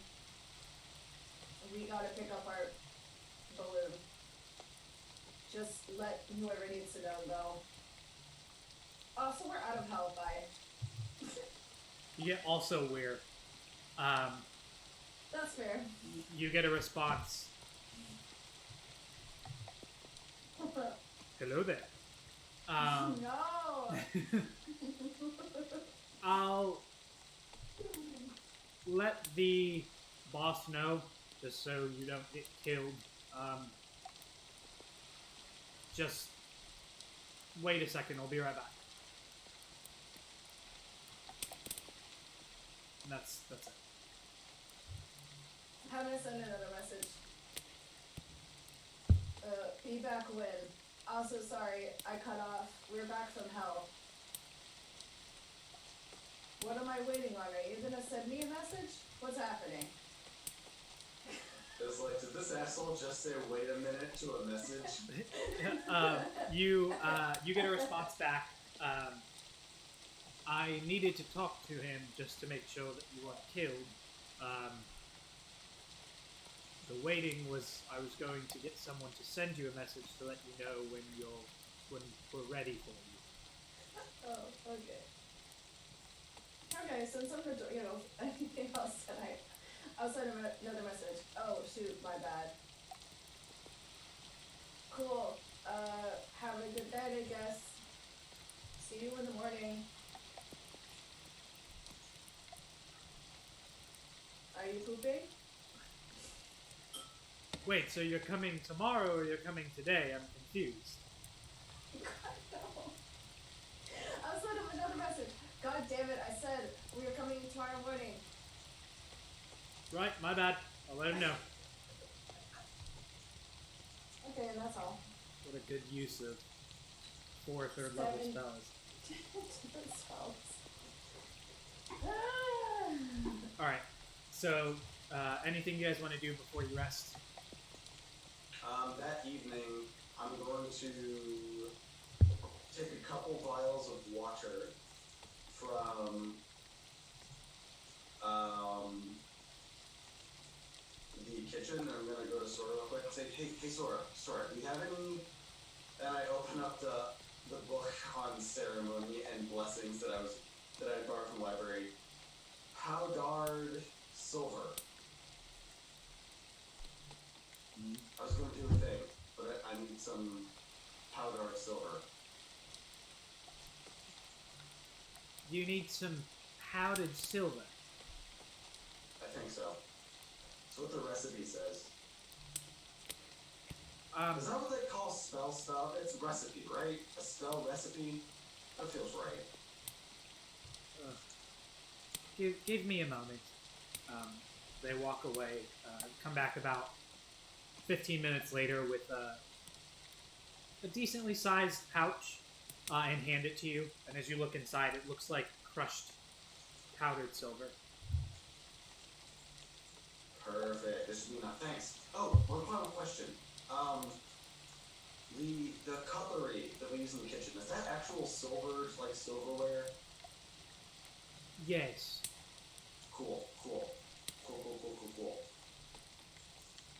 If you happen to be missing a knife or a fork... Don't do it. Wasn't me. Don't do it. I think the robot man stole some. I saw him. Have a good night. And going to go back to my room in the stables, and on the way there, I'm going to stop by the kitchen and steal a knife. As you go back to the kitchen, Sora is currently waiting there by where the drawer is. Hey, how's it going? Just picking up a snack. Just go buy a silver dagger. We're leaving in the morning. Shop's already closed. Go in the morning. You go in the morning. And I just go back to my room. I'm going to do ceremony twice to bless holy water. Because I can do that. Oh, a paladin arises from the abyss. Paladin's got his 2 spell slots. His 2 spell slots. Are you going to ritual cast them? I don't think you can. No. Not unless it says... They are rituals anyway. Ceremony is a 1-hour cast time spell. 1 hour casting time. Blessed water. Make it holy water. Oh, and you got powdered wow, look at you! Yeah! Look at you! Look at you! You grabbed everything you needed. Alright, so, yes, you can take the next hour, and there is ample enough powdered silver. You use about half the bag's worth. You said you blessed 2 vials? Yeah. Yeah. So you use about half the bag's worth to do it in about 2 hours of time, but each time you do it, as the ritual ends and the casting time ends, and you finish the incantation, you mess up a couple times, but the gist of it gets across. You watch as that blue flame kind of heats the glass and the water inside, and then starts to glow with like just a general divine essence to it. And then kind of simmers down. Still having a bit of that, like, bluish silver tip to it, but you gather that the spell took both times. Cool. After I'm done with that, it's a little later in the night, I'm going to sneak back to the kitchen. And I'm not even going to go for the drawer, because I think she might have booby-trapped it. I'm just going to, like, steal a dirty, like, fork or knife or something from, like, the used dishes from dinner. Make an investigation check. Well, that's pretty good. That's 21. Okay. You find one that is dirty enough that was left out that Sora must have missed before they went to bed that you can take with you. Is it a fork or a knife? It's a fork. It's a fork. Nice. And with that comfort in mind, I'm going to go to sleep. Alright. Anyone else want to do anything stupid before you go to bed? Not so stupid, but I want to catch up with Gimbal and Charles for the rest of the night, since I don't know when I will see them again. You have a bit of a conversation, and Gimbal's sitting by the fire for most of the night, just drinking. I'm actually glad that you came to speak. We're probably going to be headed out as well. New year, new adventures to be had. We've got some good friends. Yeah, they're alright. I'm glad that you've created a family. I mean, you're always my family. Oh, I know that, but you're not always around. Traveling and such. I'm not always around either. Fair. Well, let's just say I'm glad that you have such astute and concern for your well-being friends. Yeah, I do like them. Are you alright? What? Yes, I'm just drinking and reminiscing of my old family. Alright, I'm just making sure. You know, you should send more letters. I don't get any letters. What's with that? Well, I send them back here, but I don't know where to, find you. Yeah, Miss Sora always reads them before I get to read them. What's Well, with that? be Why don't home you more. ever... Well, maybe you should, I don't know, Send it to me instead. I'll do my best to keep an eye on you. Okay. I promise I'll send you more messages. Sorry if you were literally in hell. It was kind of hard to think about anything else. I understand. And it's no issue. Just keep yourself safe. Okay. You too. Oh, I will. Charles will keep you. I'm like pointedly looking at Charles. He's kind of like in like a defensive, like. Yeah, you. You're in the muscle in this situation. I mean, hey, you know what? Maybe not. I did give you a potion of strength. Frostbite strength. Maybe. It's like looking at Gimbal and he goes, Yes, yes, I know. When we're on the trip. Alright. I'll just spend a bit more time just chatting with them, and then I'll end up going to bed at some point. okay. Gideon? Do anything?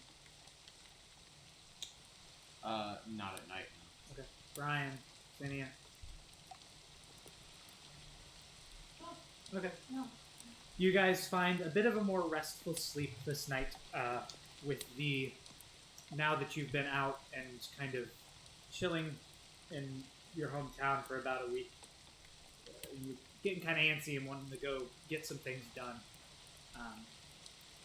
And as you come to from the evening's rest, you all gain a long rest and have the day before you to continue to do whatever it is that you wish to do.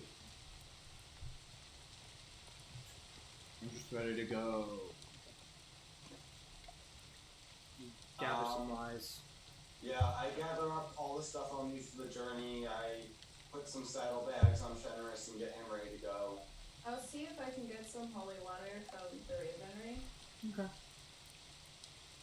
They say that they can make some for you. Guys, I've had 3 Okay. flasks of holy water in my bag since we first got to hell. I don't have any anymore. I used the last of it, so I'd like some more, please. Thank you. Do you want the holy water that I have? Yeah, I mean, yeah. I'll take some. Yeah, it's I don't just... want to steal all of your holy water, though, if the Ravenry can make me some. Oh, well, I can just... If you can't... Just let me know when you get back if you still need some. Okay. Can they easily make me some, or do I have to, like, wait a very long time? It's about an hour per month. Okay, well then I'll wait an hour. Okay. And it costs about 5 gold coins as a Okay. donation. Oh, I can do that. Just And- fine. For the pieces of material that they need. So you wait about an hour and they hand you a vial of holy water that's somewhat dark, but definitely has some essence of divinity to it that you can feel. So I added the flask to my character sheet, but I'm aware that it's a vial, not a flask. It's just the only thing D&D Beyond has available. I did the same shit, don't worry. Yep.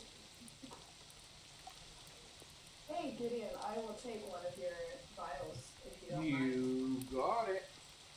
Cool. Now I have 2. Think fast. Not that fast. Think mage hand. Flink, catch with your own mage hand and drop. What, mage hand? Oh god, here we go. We're gonna have a mage hand measuring contest. Mage hand thumb war. Go for it. I don't know. Do Yeah. you expect me to thumb war him over the internet? No, Wheeler? I expect you to roll a d20, adding your spellcasting modifier, Okay. and same thing for David. Okay, cool. That's all I was waiting for. I wanted to know. Sure. So D20 plus. Would this be, okay, so would this be whatever. Plus proficiency or not plus proficiency? Or No, just plus whatever your spellcasting ability modifier is. So for David, it'll be charisma, your charisma modifier, and for Gideon, it'll be your intelligence. oh god.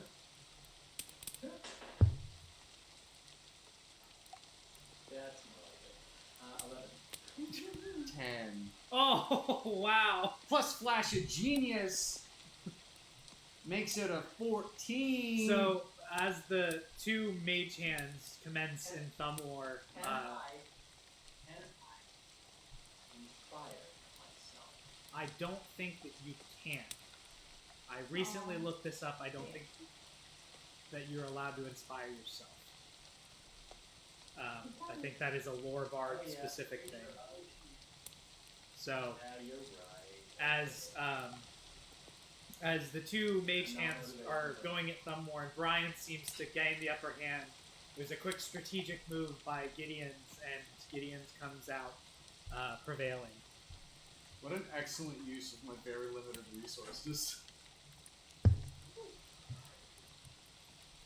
But as you guys are all waiting there, you do gather the materials that you wanted to gather for a trip to the best of your ability here, and make your way into a relatively Could I have bought a health potion or two also? yeah, it's the new year. I'll say you can Sorry, go, I just realized I didn't have any. make an investigation check. Okay, okay. They're cheap, but you have to use them in a week before the New Year's resolution wears off. Yeah. Hold on, I go to my wrong page. You said investigation? Yeah. That's a 17. 17. You find a guy who's selling it. It's a little bit more costly, but for as quick as you can find it, it costs you about 60 gold pieces for just a base healing potion. Okay. I have two of them? Yeah, he has a second one. He just kind of pulls up. Okay. I'm broke, y'all.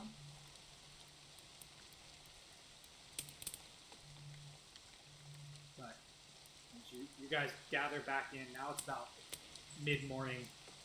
After you've gathered everything, you kind of find yourselves in a dry area in the house. What do you do? Let's go to Lacus, Yeah, I mean, right? I'm ready to go if you guys are.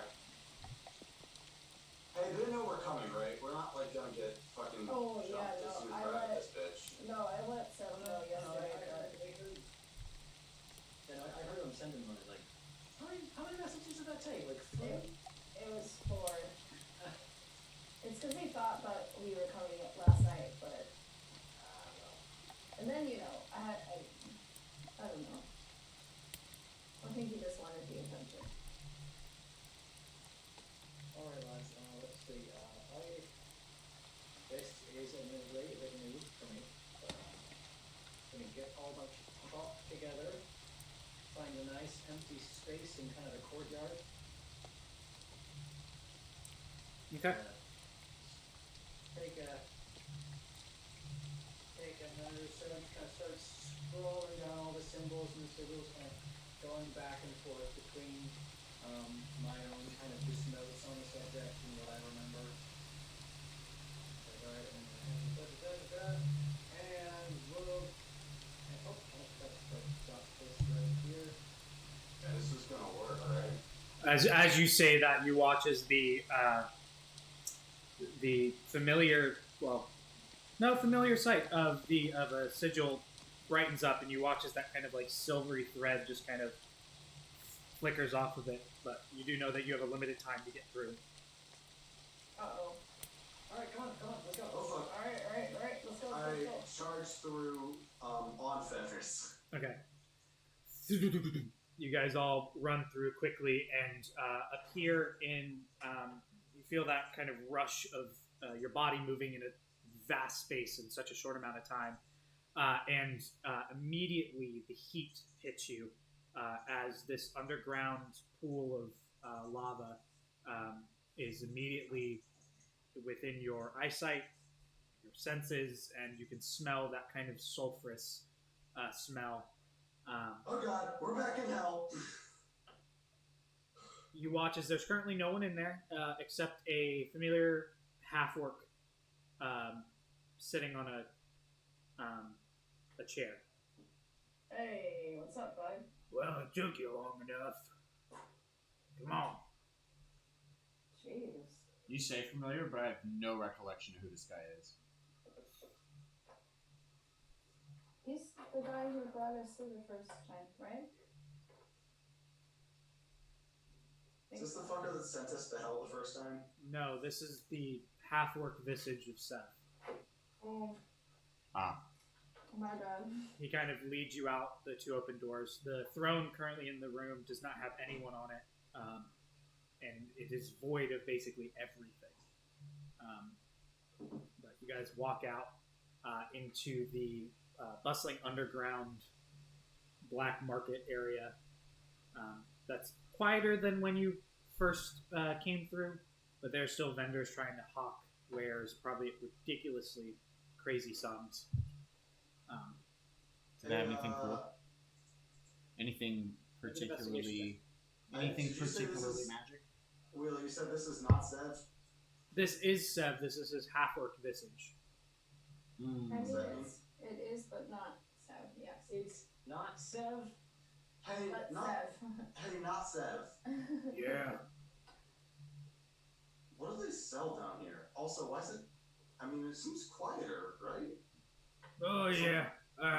There's not too many people. Everyone kind of goes back after the holidays, so that's about all I can tell you. No, I didn't know if there was like a crime crackdown or something, or if someone got busted, or... I don't know. Nah. So you rolled 19? 15. 15? 8 plus 7. Not that you can see. There's what looks to be like relics of some kind. Boring. And as you get close, you realize they're probably fakes. There's some small clockwork trinkets, but nothing really catches your eye.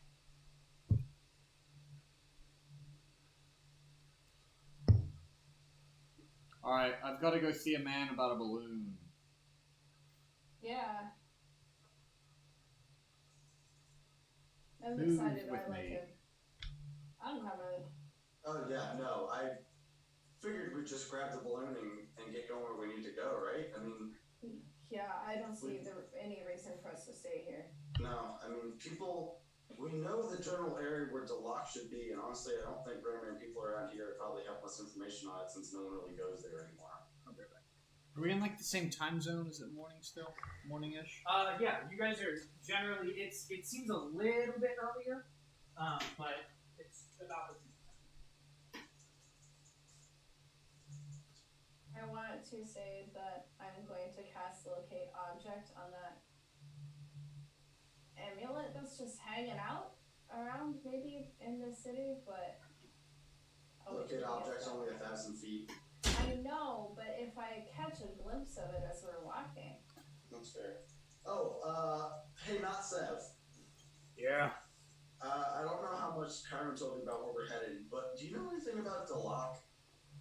The old town that used to be around here? I can't say that I do. I spent most of my time down south and, well, here, so... Well, have you heard anyone, like, talk about it in passing, or has anyone mentioned anything about, like, vampires in the area or any shit like that? I mean, there was a vampire incursion a while ago, but not that I'm aware of. You know any more information on that locket? I mean, not locket, the amulet that was stolen? Oh, you mean the one from the museum? Yeah, that one. We haven't heard anything. It wasn't one of our guys. We tend to let the city keep to its business, especially when it comes to, well, museum things. Alright. Okay. Sorry, I wish I could be of more help. No, it's fine. I mean, you kept us from getting killed when we came through the circle, so I mean, that's really Oh, what more can you ask of a stranger, you know? Not too much issue, just cost me some coin. You had to bribe people to not attack us? No, I had to pay people so that you could come through. Huh. Alright. Well, shall we go get a balloon? Yeah. Real quick before we head off, Zinnia is gonna walk over to like one of the little merchants, just see if they have like, even if it's fake, just something slightly religious that she can kind of just hold on to, because she's really starting to stress about this. Oh, because your incense are rotting out? Yeah. There's a couple of what seem to be holy symbols or relics that you can grab for quite an inflated cost. There's I just gave you one of my Raven Queen symbols. Well, I mean, she doesn't know anything. Like, she's never been really religious, and so she just That's fair. is scared to ask. Maybe you don't give the dying girl the symbol of the death god. It just seems counterintuitive, is all I'm saying. Oh, good. Yeah. That's rude. But yeah, she just wants something, you know. So she doesn't feel like she's completely out of this. Yeah, you can find something. It's gonna cost you here. Holy symbols are, I mean, they're not a commodity, but it's the black market. So you can find one. It'll probably cost you about 30 gold. Okay.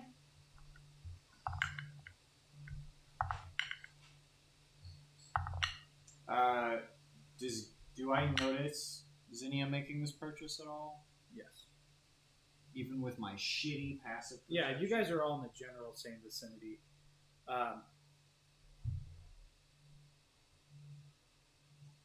Once she has it in her possession, I'll go up to her. Hey, you know, I think I can guess why you might be picking that up, and well, I've never really bothered putting any faith in, someone I can't see, and someone who's not, who I can't prove is right next to me. But if you're worried about how this is all going to turn out, like, we're still here.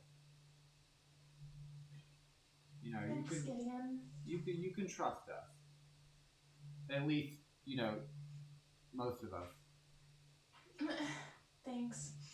I've just seen how this goes, and it's not fun.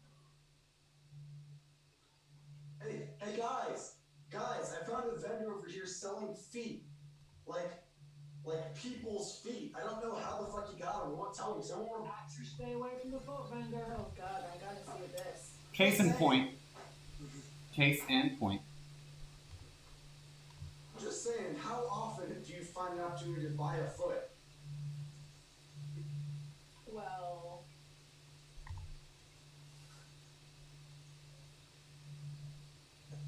pretty often, to be honest.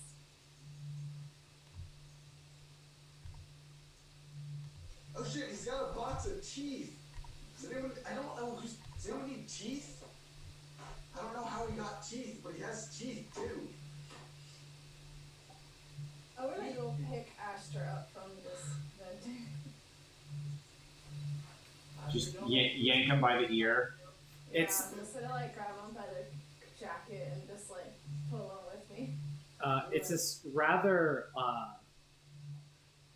gnarly looking, like not a lot of hair in the head.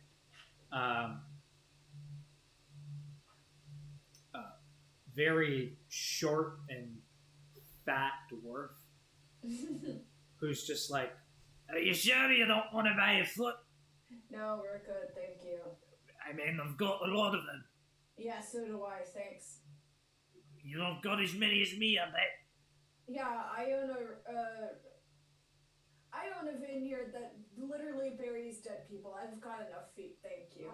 None of you know how to talk to anyone. I've got 2 very good working feet right here. Thank you very much, sir. Well, I've got about 12 not good working feet if you want one. No, we don't. Oh, Do they do guys, anything? come on. Well, they used to walk. He had a buy 2 get 1 free deal. I did. No thanks. All right, but realistically, what are you gonna do with the 3rd foot? If I like, they're always in pairs. What do you need 3 feet together? Never mind. I've seen Let's some just funny go. things before. The balloon is waiting. Maybe we should get out of here. Smile and nod at you. Thank you very much. We don't need your business, but I hope you have great success in the future. Goodbye. Fuck off. Those feet are going to be so important later. The vampires are going to attack us, and all they needed were some feet. And they have, you don't know, maybe all the vampires have a foot fetish and we could have just walked right in. It's like Marceline, but instead of like the color red, it's just feet. Just feet, yeah. Damn. Also, as you guys walk out, Zinnia, you notice this as Sev kind of leads you out of the area and up into the city. What you realize with your... What do you see with your half-orc eyes? With your special eyes. Everyone's coin pouch seems to be open a little bit. I don't have a separate coin. Yeah, I feel like my money's inside the bag of holding. Astra very much has a coin pouch. I use the pouch of many hands because I built it. Yes, that, I mean... The Oh, pouch so, is- yeah. You all notice that each one of your pouches that you have is open slightly. Well, I don't notice shit. No, but Zinnia notices it. Hey, guys, did you mean to leave your bags open like that, or because I wasn't sure if you were trying to shop and maybe you just started to open it and didn't. But all of y'all's bags are slightly open. And Oh, mine what too. did we lose, but- Taylor? You're just missing some coins. How many? Which ones? I mean, specifically, if you want to go through, Kyron, you're missing only about 9 gold pieces. Awesome, great. Brian, I have you are as well. 300 pieces. Gideon, you're missing about 15 platinum pieces. Just, I have no money, guys. I'm constantly broke, always broke. You have a thriving business, and that's Yeah, what but matters. I literally only have 416 gold, and I'm not allowed to any of the gold that the vineyard makes. For whatever reason. And most of that is their gold. I think only 100 of those gold pieces are mine.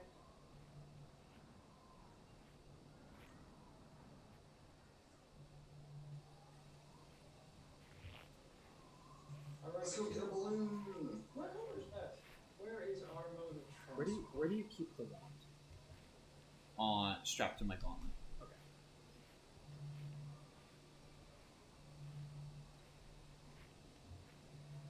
Let's go talk to what's his face.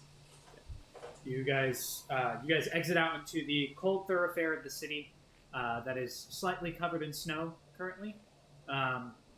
There's people out and about just celebrating the new year. Still, even on the second day of the year now. But you guys make your way down into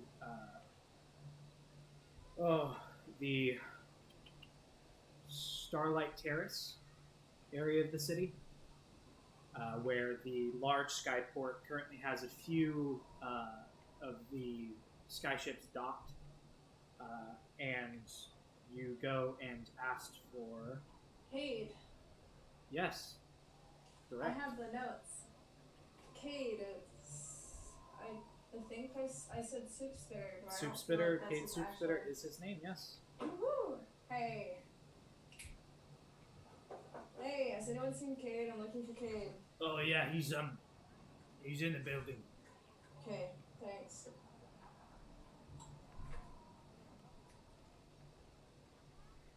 As you head in there, he's currently sitting behind a desk, kind of working on paperwork with a receptionist up front. And as the door kind of like cling, cling, cling, opens up with the sound of a bell, both the receptionist and him look up, and he kind of, his eyes go wide. He goes, "You guys are back due at least, 2 weeks? Yeah, we were in hell, sorry. I don't give a rat's ass. There are dues you have to pay to leave your thing here. I'm not quite sure what it is. We left it because we didn't want to mess with it. But you owe us some money." That's good you didn't touch it. It 100% would explode if you did. Yeah, Might I probably. say that I mean, given my track record, yeah. How much?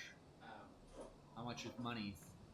How much money in the world does it cost? Well, kind of goes over the numbers in his head. With late payment fees and leaving, it's going to cost you about 150 gold pieces. The holidays are big for travel, and you guys took up a spot. you do understand also stopped your city from being destroyed by it. And I heard you got compensated pretty well.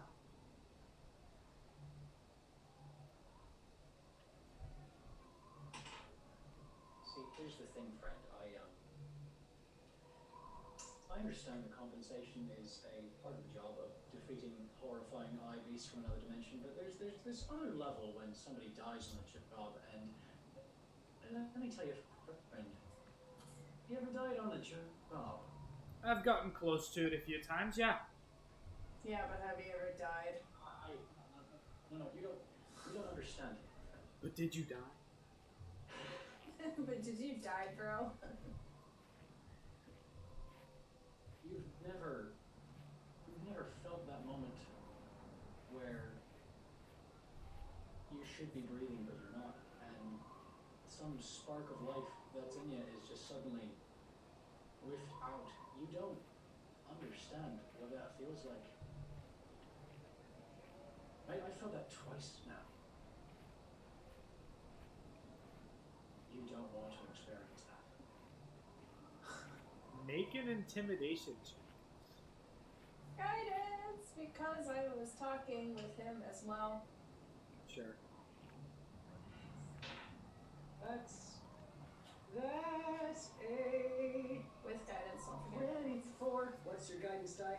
D4. The D4, that's a 25. And I'll use Flash of Genius to just sort of twitch the Wand of Winter and send a chill down the guy's back, adding another +4 to it. So, 30 or something? And I'll yell over Gideon, yeah, and if you don't give us the break, we're going to sell your feet. He looks confused at that comment, but he doesn't really break eye contact with you, Brian.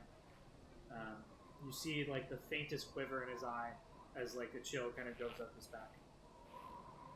He kind of breaks eye contact. He goes, "Fine. You still owe something, but I'll drop it to 100. I know 50 and be a lot, I'll so..." reach in and I'll reach in and I'll just give him the 100 gold and I'll say, appreciate that. I'm just saying. Death is something that near crunch is kind of hard to pay. It sounds like it. Not something I want to be thinking about on the new year, though. Alright. Do you need it now? What, the balloon? The balloon! The thing you came Yeah. here for. Yeah. Okay, let's go then. You watch as he grabs like a big set of keys and like clanks to the side of them. Walks up the many flights of stairs to the top. A very chill wind hits you as you guys all come out onto the top of the skyport. You can see across the city. Currently overcast with no real sunlight coming through and a faint snowfall. You guys kind of bundle up a bit as the cold is somewhat seeping through the not necessarily prepared winter wear that you're wearing. And he goes over and kind of layered under a thin blanket of snow. He unlocks about 4 locks across what looks to be a large tarp laid over it, and then kind of undoes the tarp and moves it. And sitting there, balloon now deflated, and kind of laid to the side, somewhat haphazardly, your sky ship awaits. How does it look? Does it look bad? Does it look kind of like damaged? Does it look pristine like we last left it? It looks like you I'll do a thorough pre-flight inspection. Make an investigation check, both of you. Oh god, I can't roll a fucking 10. 13. 13. I don't know. Give me a second. I'm gonna go around and kick the corners like a guy who's checking out a car who doesn't know cars kicks tires. Okay, you kick it. It's solid. The woodwork's done well. The rivets and pieces that were made of adamantine are fine. What'd you roll? 15. 13. You go across the balloon because that was your area of hoping that it stayed together. It looks to be still intact. There doesn't look to be too many issues with it. It looks to have a thin layer of ice on it that probably will need to be thawed out before you get it going again. Kyron, as you go across, it looks fine. The rivets also seem to have like a thin layer of ice around them, and pieces of it that were more iron, as well as the wood, feels a little damp, just from probably the cold melting throughout the day. But all in all, seems to be in fair working order. Alright, well, looks alright. We'll have to get rid of all of this ice, though.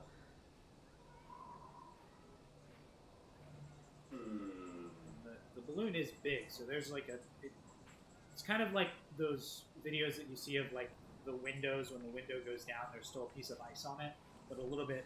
It's maybe a 1/4 inch thick because it's been sitting here for a few weeks. They've done their best to upkeep it, but after the holidays happened, not many people came up here because it was the holidays, so it looks like it hasn't been cleaned off. So that's right. Hey, I'll just wave someone down who's there. Or wait, is Kate still there? yeah, he's kind of shivering in his cloak currently. He's like, "The guy's done." How do you normally clean this off? We usually get someone to bring up a broom or something and sweep it off. Oh. Okay. Yeah, that's cool. There's a few flights down on the stairs if you need it. I'm gonna go back inside. Yeah. Kind of walks back. Have a good rest of your day. Thank you. Yep. Watch out for your feet. He looks Don't down as ask. he walks away and just continues. Fuck that guy, am I right? So how are we getting this ice off? Well, there's a broom apparently that we can use. Alright. I just go look around for a broom and start sweeping the fucking deck. Okay, you easily find it, and it takes you a bit of time, and you start to warm up because you're doing work. If anyone wants to assist, you'll also warm up a bit. But after a bit, you do get parts of it off, and then you guys can pick up large chunks of it and kind of move it off to the side. I wouldn't recommend throwing it off the top, but At least once. No. Esther does it the very first time. all right, roll a d20. Oh God. Oh, that's a 2. After about 2 minutes after you do that, Cade comes up and seems to be angry. And he goes, "What the fuck do you think you're doing? Someone just got hit with a piece of ice down there." Well, what do you want me to do about it? Put it off to the side, like a smart person. You do remember he's not the... I don't care. Put it off to the side.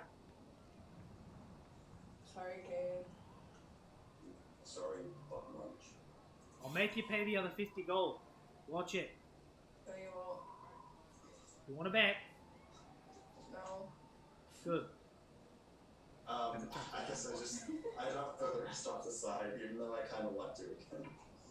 It takes you about 30 minutes, but you do end up getting most of it off, and the balloon is now able to be moved and wrought. Cool.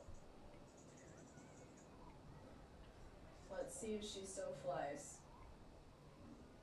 There's currently a piece of rope that's connecting the boat itself to the dock, but what are you guys doing?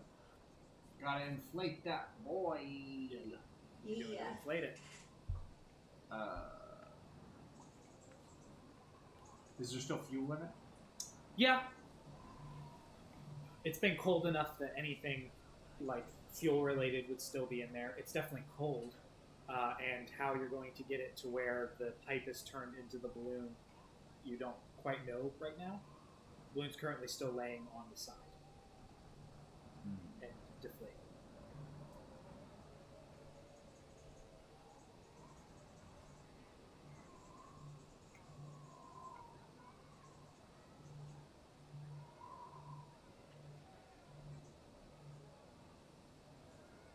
Okay. You got any fire spells? Oh, I thought you were asking for something more complex than that. I mean, however you think that you should inflate this balloon. I got produce flame, boy. It lasts 10 minutes. Okay. This is a cantrip I can keep doing. Yeah, I'll say you guys work together as it is cold and you're just trying to warm up. Some of you are huddled around Gideon while the flame is being produced. But after about 20 minutes of that, you get the balloon, especially in the cold wind. It takes a little bit more time than you're expecting. The balloon is now up, and you can light the furnace within the balloon, the boat proper, to get it floating. I was so tempted to be just like, fuck it, I'm gonna use my scroll of fire shield to just warm myself. Nah, I don't need to do that. The colder and colder Aster gets, the closer and closer he calls into Fenris. Yeah. It was definitely difficult to get Fenris up there. I don't give a shit. He's coming with me. There were some moments you were afraid that the stairs were going to give way, but Are we gonna just set sail?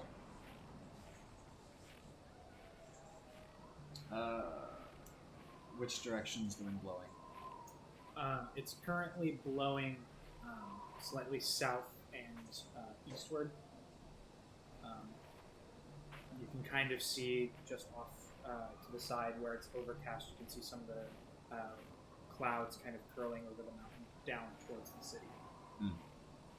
So, well, the wind isn't really in our favor right now, so unless we can do something about that, we'll probably just want to wait. Fine.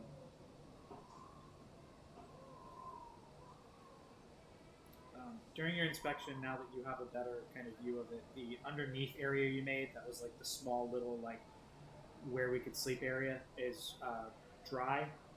It's cold, but with some time in there, with enough bodies, you could probably get it to a comfortable warmth.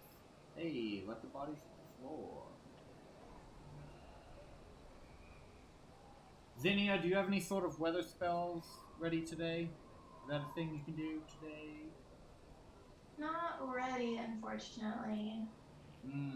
I have them, but not today. I don't think we planned very well. Oops. Yeah. Always try to get above the clouds if you wanted to. That's extremely dangerous. We're not going to do that. I'm on board. No, we're not going more than a half mile into the air. That's ridiculous. Don't listen to whatever phantom DM voice you heard. We're not doing it. After about 20 minutes of waiting, I'm gonna get off the ship and go back down to Cade's office and sort of poke my head in and say, hey, so you don't happen to have any like weather reports for like the wind today, do you? Let me think. We don't all have to wait up here, by the way. No, you don't have to wait up there if you want to. Someone keeping the balloon inflated would probably be smart, but yeah. So you and Rook stay up there. If the rest of you want to chill out, no pun intended, in the spire, basically, you can. Cade looks at some reports that on a table.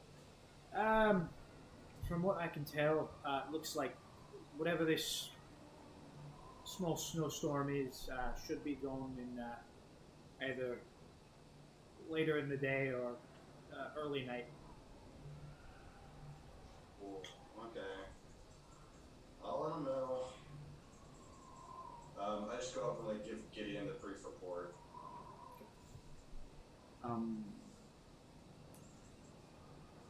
Looks like we're stuck here, bud. At least for a few more hours. Well, this thing takes like half an hour to refill, so... Yeah, if you want to go get some fuel, feel free. Yeah, that's probably a good idea. But I'm gonna, while we're waiting, I'm gonna go back down to the town below real quick and grab just like a couple days worth of food for everybody. Okay. Can we get Cade to put a lock back on it? Yeah, it's currently tied down, but if you go down there, he'll come back up and put it down for you. Yeah. We already have somebody pickpocket my money. I don't want someone pickpocketing my balloon. So, for sake of brevity, we'll say that you guys, if you have anything that you want to do for the next couple hours before the storm, not even a storm, just the overcast snow finishes up, let me know. So last year you're going to pick up food for a couple days, so I'll say toss 3 gold into the mix. Grocery shopping. Yeah, not difficult. A lot of stores are currently stocked up, especially because it's it's nearing the end of winter, but it's still cold and somewhat snowy. Anything else you guys want to do, or you're just gonna time skip till? Okay. Skip. You guys come back from wherever you guys have been staying, grabbing food to eat for lunch, and the sun is beginning to set as the clouds overhead and the snow ceases. It warms up a little bit. Gideon, you're kind of paying attention and looking across, and you do notice that the where there was that kind of downward slope of clouds, it looks like things have subsided, and the wind generally has just kind of began to still. It's kind of now just whisking, not briskly, but slowly in just general directions. Yeah. The sign of whatever this is being done. So you guys head back, and it's still there. Cade walks up with you. As you guys get up there, the wind is much more still than it was, and you watch as the balloon doesn't sway that much and just kind of stays stationary. It does seem like it's better for traveling now. So the night is yours.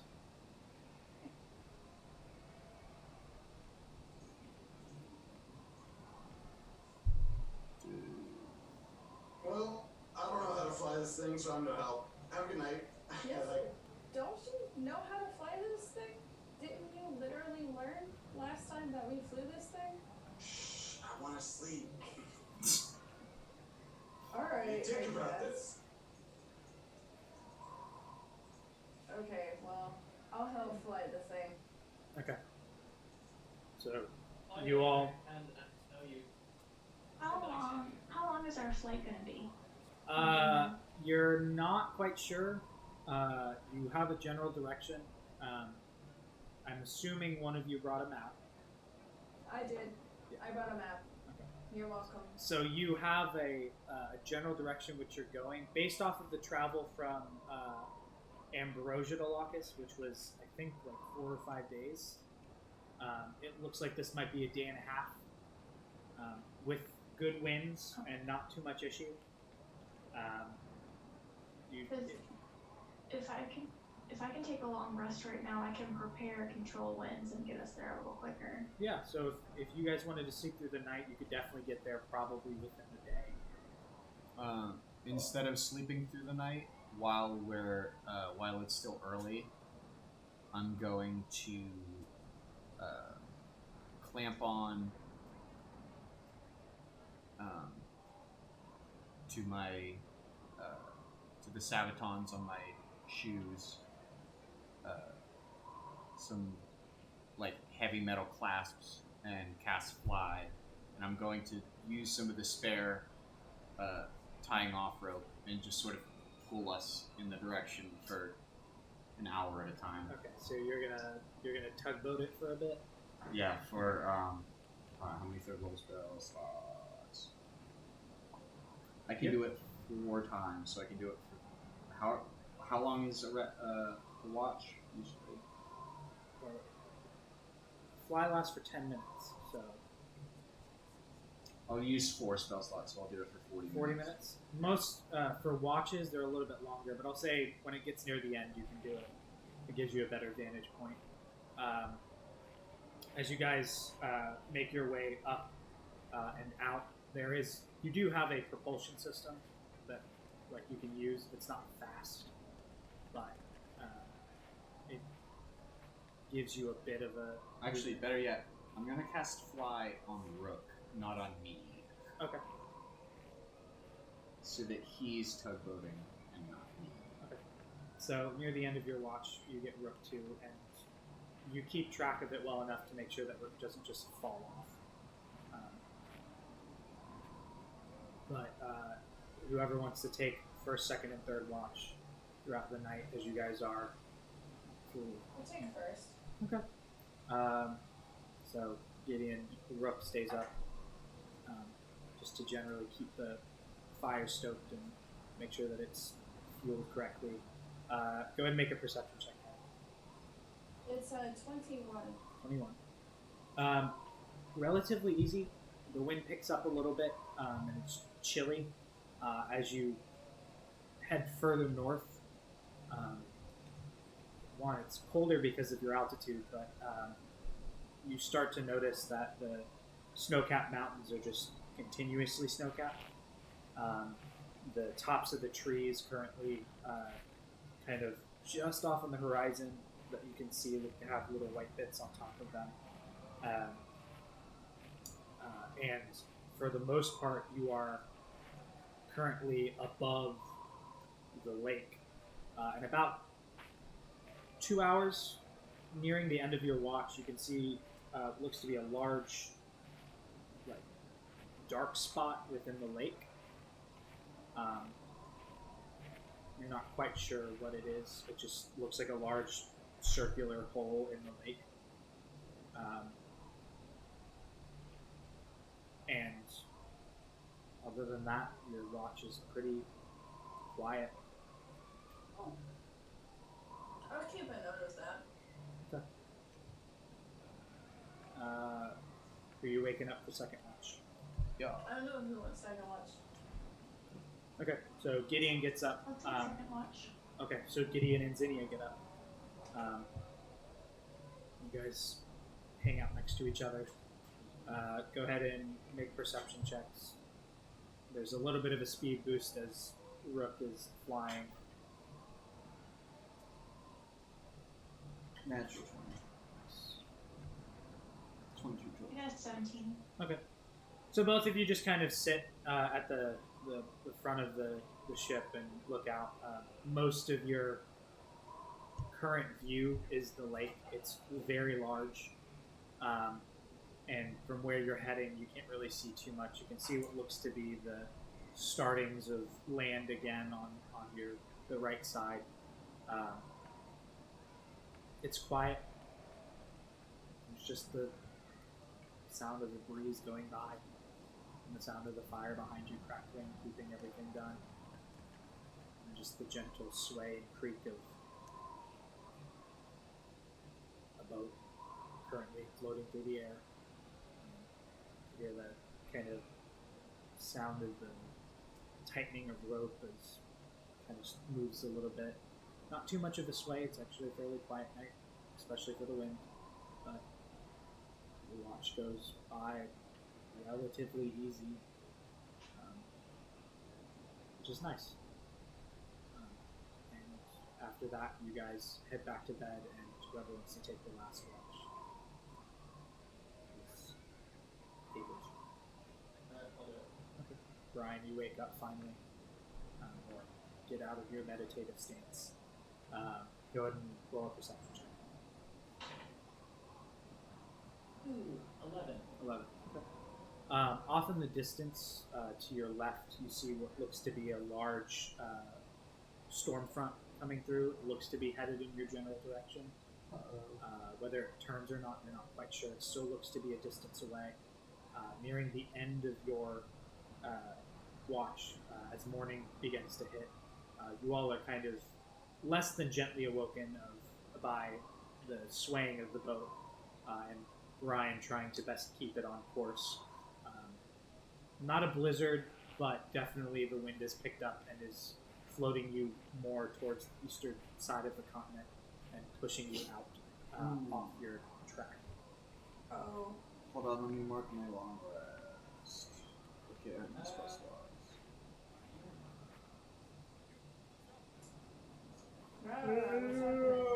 Oh, I'll go back to bed because it's cold. The underneath area is now quite warm, as your bodies have been sleeping in there for a few hours. It's relatively sealed well, so it stays pretty warm. And there's like a small compartment for the lower heat of the coals to kind of permeate through. It's not a lot of heat because heat rises, but it definitely keeps it warm. But those of you who are awake now can feel as you get up and kind of step up. The wind is pushing against your face, and it is very cold. And it is definitely pushing you in a direction. You see Brian kind of at the back trying to steer it in the right direction, but it's still pushing you. Uh-oh. I got this, guys. I'm gonna cast Control Winds, and I can make the winds push us in the right direction. So you watch as all of you wake up and are trying to help Brian, and he just kind of pulls forward. Make a wisdom save for me. Uh-oh. SpaghettiOs. Me, right? Yeah. 23. 23? This is where it all goes wrong. Mm-hmm. You kind of feel the pain pushing towards you, but you push past it and you finish casting the spell. And you all feel as the wind is batting against the side of it, and there's this kind of shaking. Not to where you feel like you're in a fall, but definitely that it's moving you out of the way. It calms, and you feel this push from behind as it kind of is now pushing you back towards the track that you were on and forward. How long does that last for? I'm trying to pull it up. My computer's not window. I think it's an hour. Yeah, I think it's an hour too. Okay. That sounds right. So for about an hour that happens. You're still within the wind, so when that hour ends, it starts to push you again off track. I'll cast Lesser Restoration on her, or the spell. Oh, well, I have 2 slots for it. What? No, I want you to feel a little better. Oh, thank you. You grab the back, just kind of pat her on the back and cast a spell. There's this warmth that goes about you. It doesn't change too much, but it makes me feel better. yeah, it gives you a sense of comfort Makes that me you feel should better. try. You're going to cast it again. Mm-hmm. Okay. Make another wisdom save. Okay. You got this. That's a whole 9. Okay.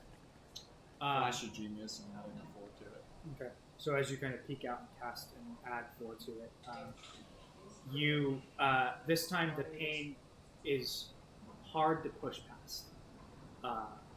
You can feel something pushing back against you as you try to force this through, and you feel the general essence of that warmth still holding on to you, and it's enough as Gideon kind of grabs your foot and snaps you out of the pain, and you end up finishing the spell. It takes a mental toll on you. You are quite tired right now. Not exhausted, but you feel like part of you, like there's a lot of energy that was used to get this. The spell does go through, and for the next hour, after about 45 minutes actually, the whatever storm front that was coming through lessens, and you're back on track and a little bit ahead. And as you look down, you notice that you are well past the lake, and now seemingly on the outskirts, as you can look to your right and see the on the horizon what looks to be the forest continuing on. But you guys are out of that for now. You gain a little bit of headway, but you still probably have just, I would say, just under a day's travel, unless you wanted to do more.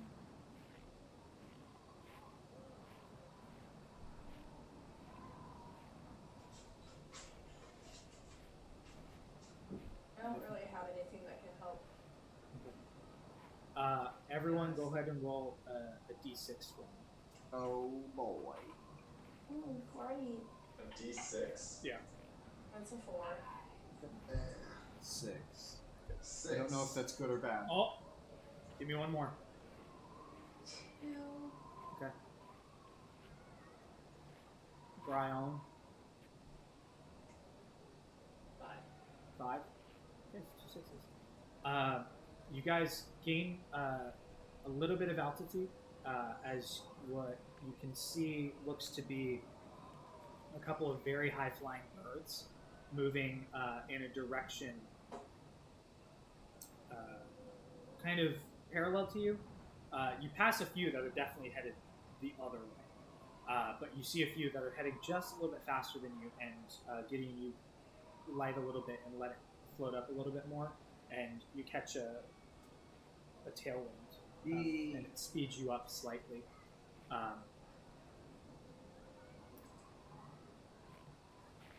The day goes on a little bit. You're not quite sure where you are at this point.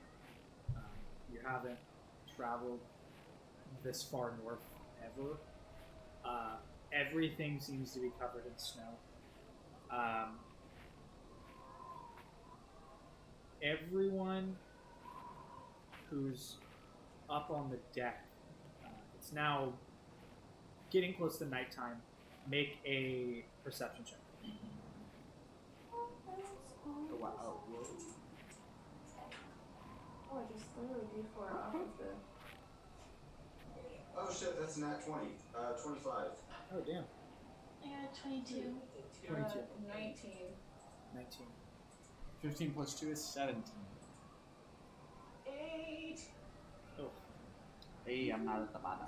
So, Brian, you're even with your boots on, it's pretty cold up here, and you're kind of hunkered down and trying to just keep yourself a little warm. The rest of you look off in the distance, and you're not quite sure what you're seeing. And after about 30 more minutes, it comes into view. It's nearly nightfall. The sunset is just cascading over the mountainside, and it's kind of leaving vast shadows on the forest itself. And you're certain that what you're seeing is just a shadow until you get a little bit closer and you realize that there is what looks to be a large, dark cloud that's just sitting over one general specific area, right on the cusp of the mountain range and in between it and the forest.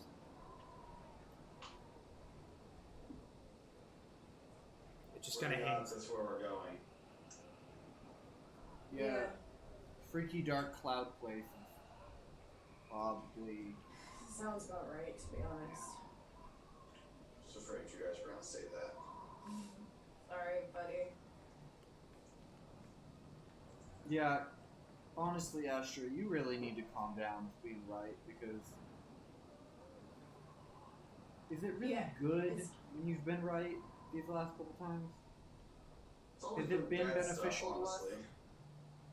I'm always worried about bad stuff. Yeah. Stop doing that. Maybe I should just stop saying stuff. Or maybe just only say positive stuff. Just positive things. Maybe inside that dark cloud, there's just this really bright and happy little town of people. And they just have to put a dark cloud around it because it's so bright and happy that bad things would come to it if they saw it. So they have to contain it with a little ball of darkness. Flip a coin and call it. That's gotta be it. I'm sure of it. Asher, flip a coin and call it. Heads. It's tails. Yeah, no, they're definitely all dead in there. Yeah. Yeah, they're all dead in there. Yeah. Alright, let's fucking go. Let's do it. Okay. Let's go before Zinnia actually dies. Do we want to have lunch up here so that we don't have to do it down there? I feel like we're just not going to have time if we're down there. Yeah, let's eat first. Yeah. Everyone hold on to your butts. Zanny, are you hungry? I should eat. I'm not really hungry, but you know. Zanny, are you still alive? Well, she's talking, so I'm going to assume yes. I mean, if I wasn't and I was talking, we'd have much bigger problems. That's fair, actually. That makes a lot of sense. Asher, I know you went grocery shopping before we left. What did you get? Is there anything good? It's mostly sandwich stuff. I pull out from below deck like some cured meats and some hard cheeses and a couple loaves of bread. Ooh, cheese. Okay. Does anyone have a shield? Yeah, why? Yes.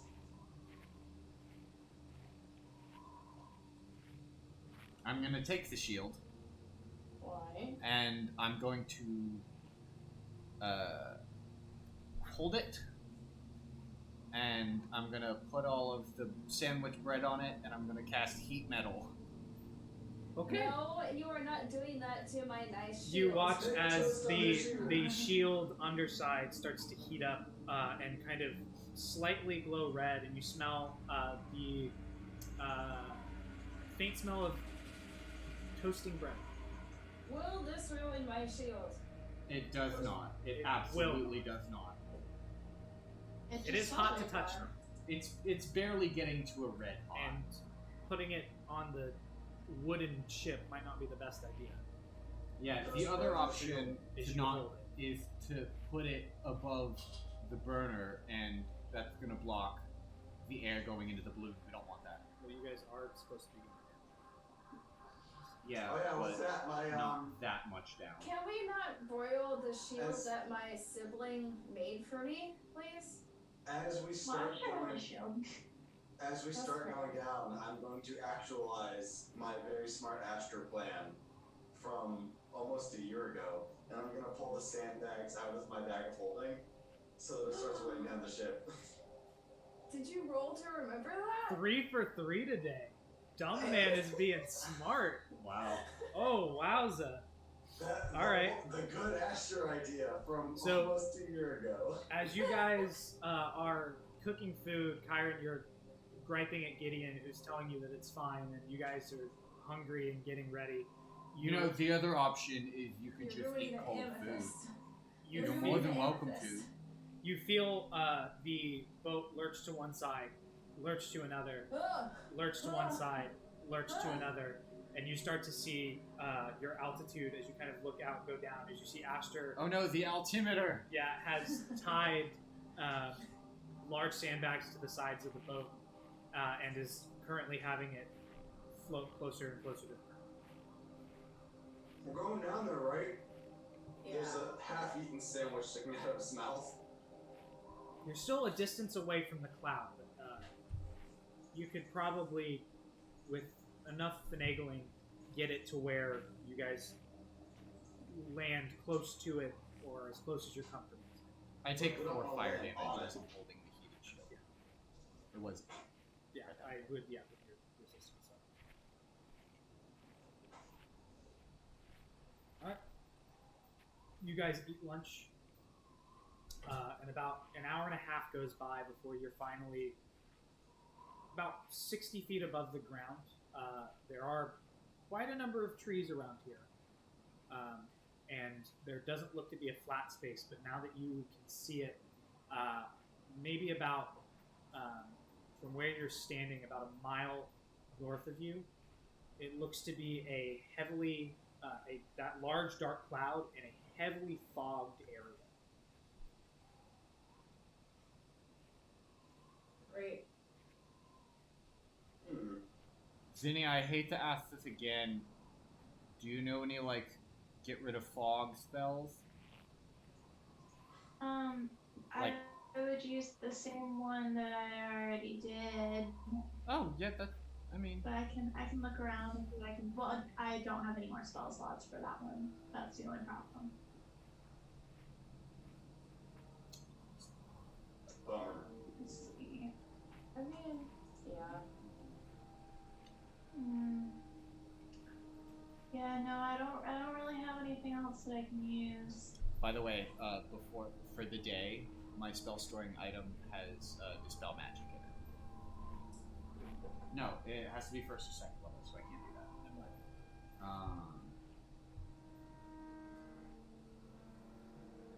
It's gonna have catapult.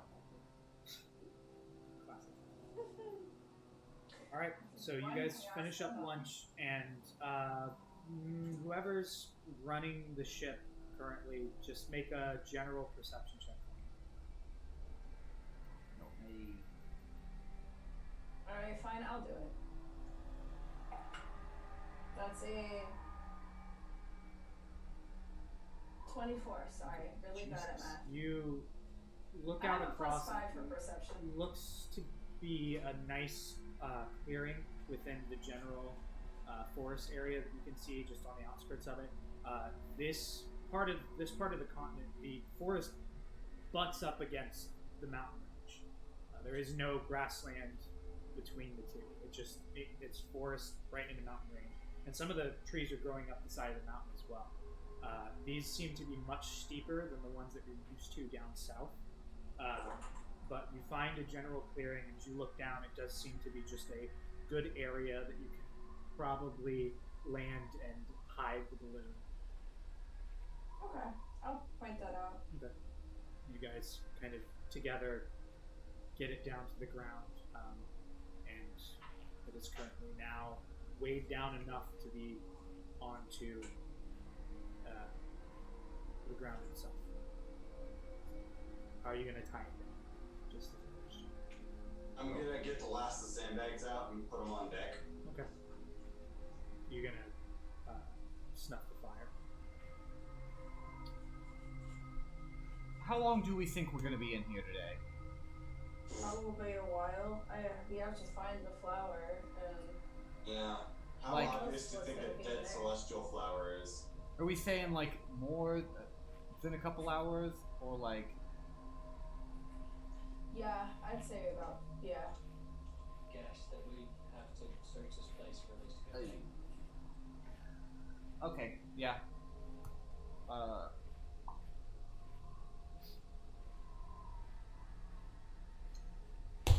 Question.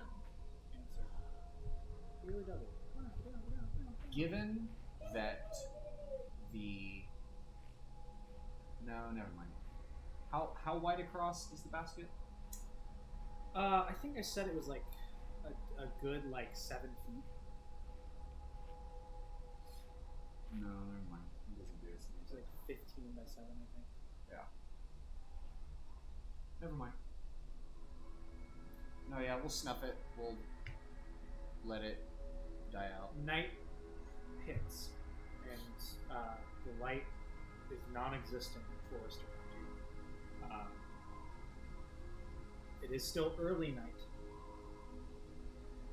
but what do you guys wish to do? Go to sleep. Part of me wants to go to sleep. Part of me thinks we should just go into the town right now. Because it kind of seems like it's covered in darkness regardless of what time of day it is.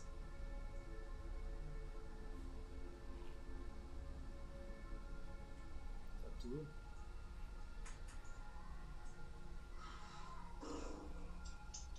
I mean, I'd be cool with sleeping because I used up both of my 5th level slots getting us all the way here. Yeah, that's what I was thinking.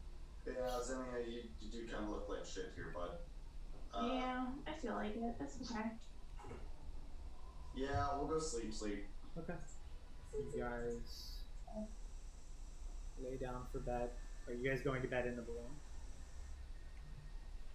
I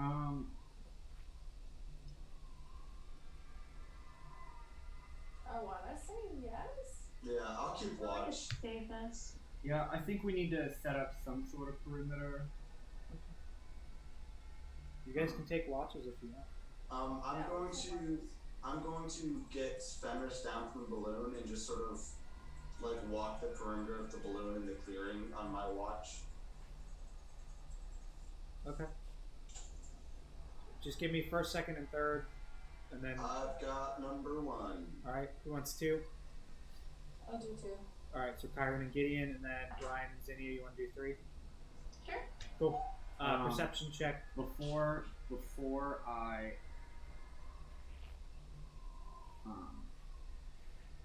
actually I'm gonna stay up for first and second. Okay. Or are we immediately going to bed? Right? Yeah. Okay. You can take 1. You might be pushing on exhaustion depending on how much sleep. I need 4 hours to do what I need to do. Okay. That's you technically have to only sleep 4 hours in the long rest. Okay. So I'll say you can stay up for a couple watches. Or Well, I'm doing it during my watch. Right, what are you doing? I'm using 4 third level slots, which is all 3 of mine plus my ring of spell refueling, to do Glyph of Warding 4 times at each 90-degree interval around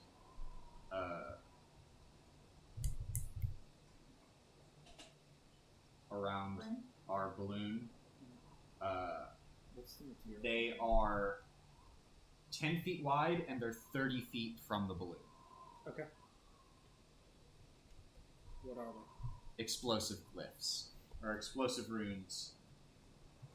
Every single one. I'm assuming that you're making them non-triggered by your thoughts. Yeah, no, not us.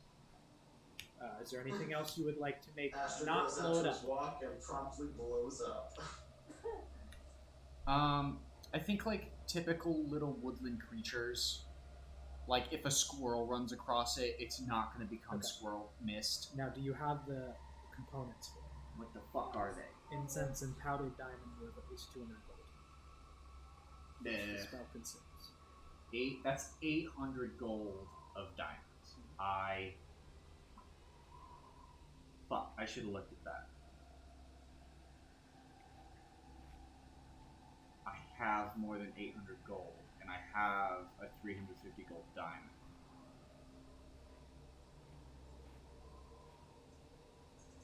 I will say with the incense that you have on hand, and I don't want to use that early fight diamond.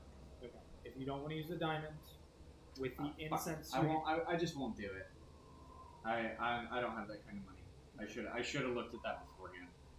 I was going to say, if you wanted to use incense for it specifically, I would let you use a little bit more incense and cut the powdered diamond down so you could do a couple, because you guys have a fuck ton of incense.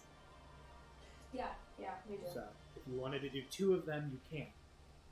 You would just run out of pretty much most of the incense that you have.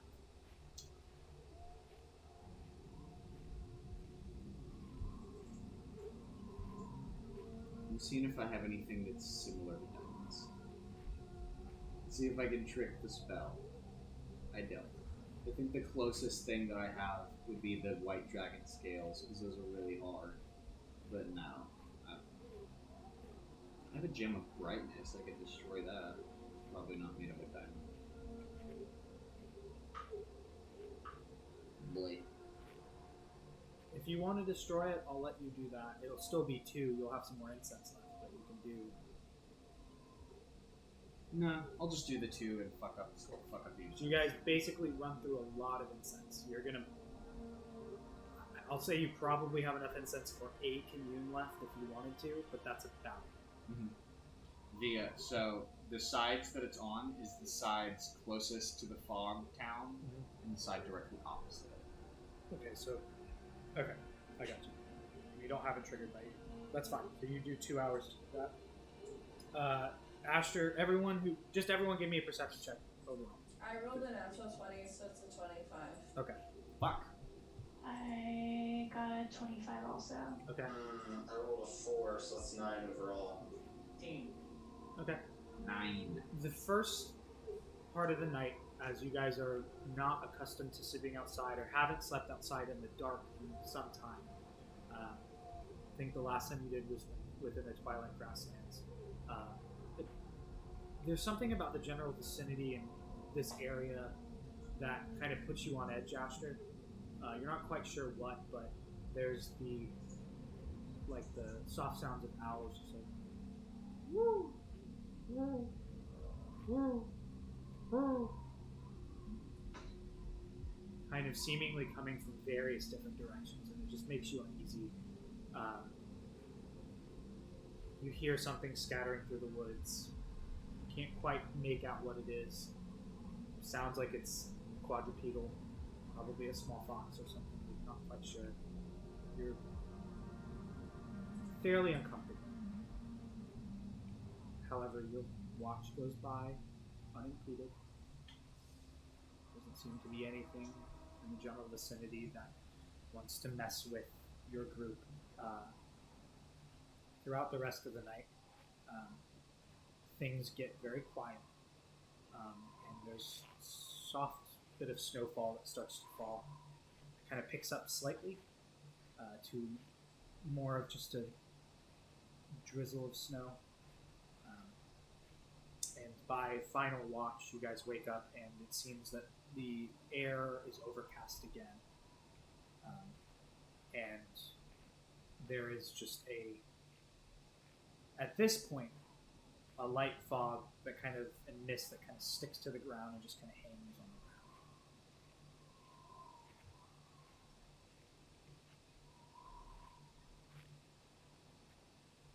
You hear the soft sound of your steps in the snow as there's a decent amount of snow on the ground.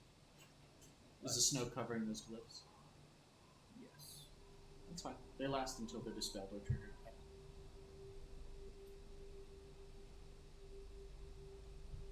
So what do you guys do? It's much cooler because I have the sound in my ear. Oh, hey guys, look, I found a sign. A sign? Yeah, hold on. And I rub the snow off of it.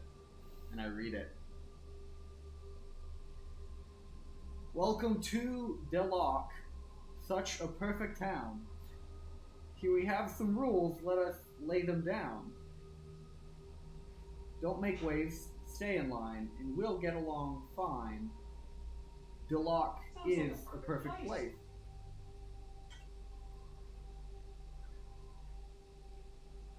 Guys, I think we might have been wrong about this place. Yeah, no, I think this is fine. You know, I'm just looking at these rules that are shine your shoes, wipe the grass, shine your... There's no way that a place that rhymes about itself could really be bad.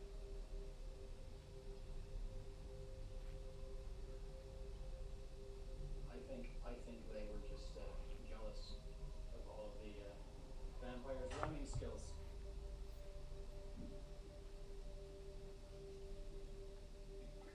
What's that word where you mean something, but like you don't really mean it? You're trying to say it to be like an asshole. Gideon, you do it all the time. Parenting. No, it starts with an ass. That's sarcasm, honey. Sadism. No. Yeah, sadism. That's it. I'm convinced. I think these vampires are sadists. Aren't all vampires sadists? I think that's sort of a judgment call. Maybe being a little, offensive to all vampires, I suppose. But this is gonna be bad, guys. Mr. The first tiefling I see. I'm waiting for some sort of fucking trigger. We're just here shit hamming around. Yeah. At the edge of this fucking place. To make sure everything is fine. Nobody is coming at us. No one's coming at you. It's just quiet. And hear the sounds I don't trust you, Wheeler. of forest creatures around you. You guys are not. You guys are still a mile out of the town, as far as you know.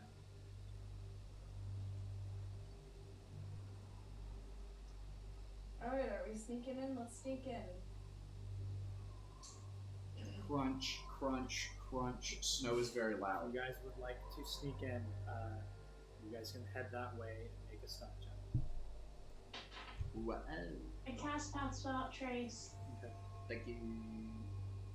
Oh, Everybody gets a plus 10. God, I thought that was a 2. That's a 17. Is that plus 10? Oh, that's a 27. Stealth. Disadvantage. 32. Hey, that's a 25 even with disadvantage. I got 17, and that's with the plus 10. 31. I rolled a 17. And then plus River. 4. That's rough, buddy. I count Fenris and Astros together. So. Him's got a plus 3.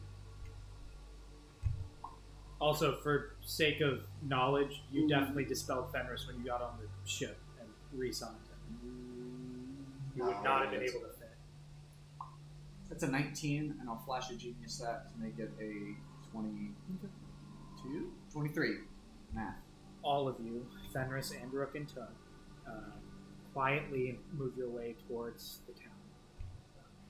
It is about 20 minutes before the fog starts to thicken, and you guys find yourselves in an area where visibility starts to go. It's hard to see pretty much anything past about 10 feet in front of you. You guys slowly amble on, still with Pass Without a Trace going on, and make your way into what you believe is this city. Shapes start to form out of the fog and the cloud around you, and you start to see what looks to be old, ruined buildings. And as you walk through what seems to be a gate, you can still barely see what's ahead of you. I'm going to try something. Okay. I'm going to try using the Gem of Brightness and using Mage Hand to send it 30 feet forwards. Okay. So it's going to try to shed light, bright light in a 30-foot radius, and dim light for another 30. How much does it actually work? Dampened, it's about half of what it is. So it gives you a bit of a better view. You can see about 15 feet. Cool. You can, so the light that the area that it's illuminating is 30 feet ahead of us. And the light isn't actually reaching us. It's not reaching. You can see like a bright point ahead, but and as you do that, you hear like a loud "ah!" and a crow kind of just flies by and flutters through. Byron, that one of yours? No. As you guys are walking into this ghostly town, that is where we'll pick up next week. We're gonna die. Yeah, probably. You know, Halloween's coming up. Why not? Are we really gonna get to do a spoopy episode? That'd be awesome. All right. Well, that is it for tonight's episode. Thank you for everyone who joined us. We really appreciate it. I hope you enjoyed this, and I hope you come back for some good creepy stuff. Oh. Thank you for joining us. If you haven't already, please follow us on Twitch and all of our social media accounts. And if you have the ability to, consider subscribing. We would really appreciate it.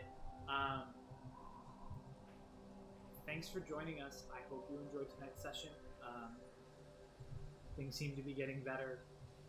Go vote. Early voting has started for so many states. Make sure that you go out and vote.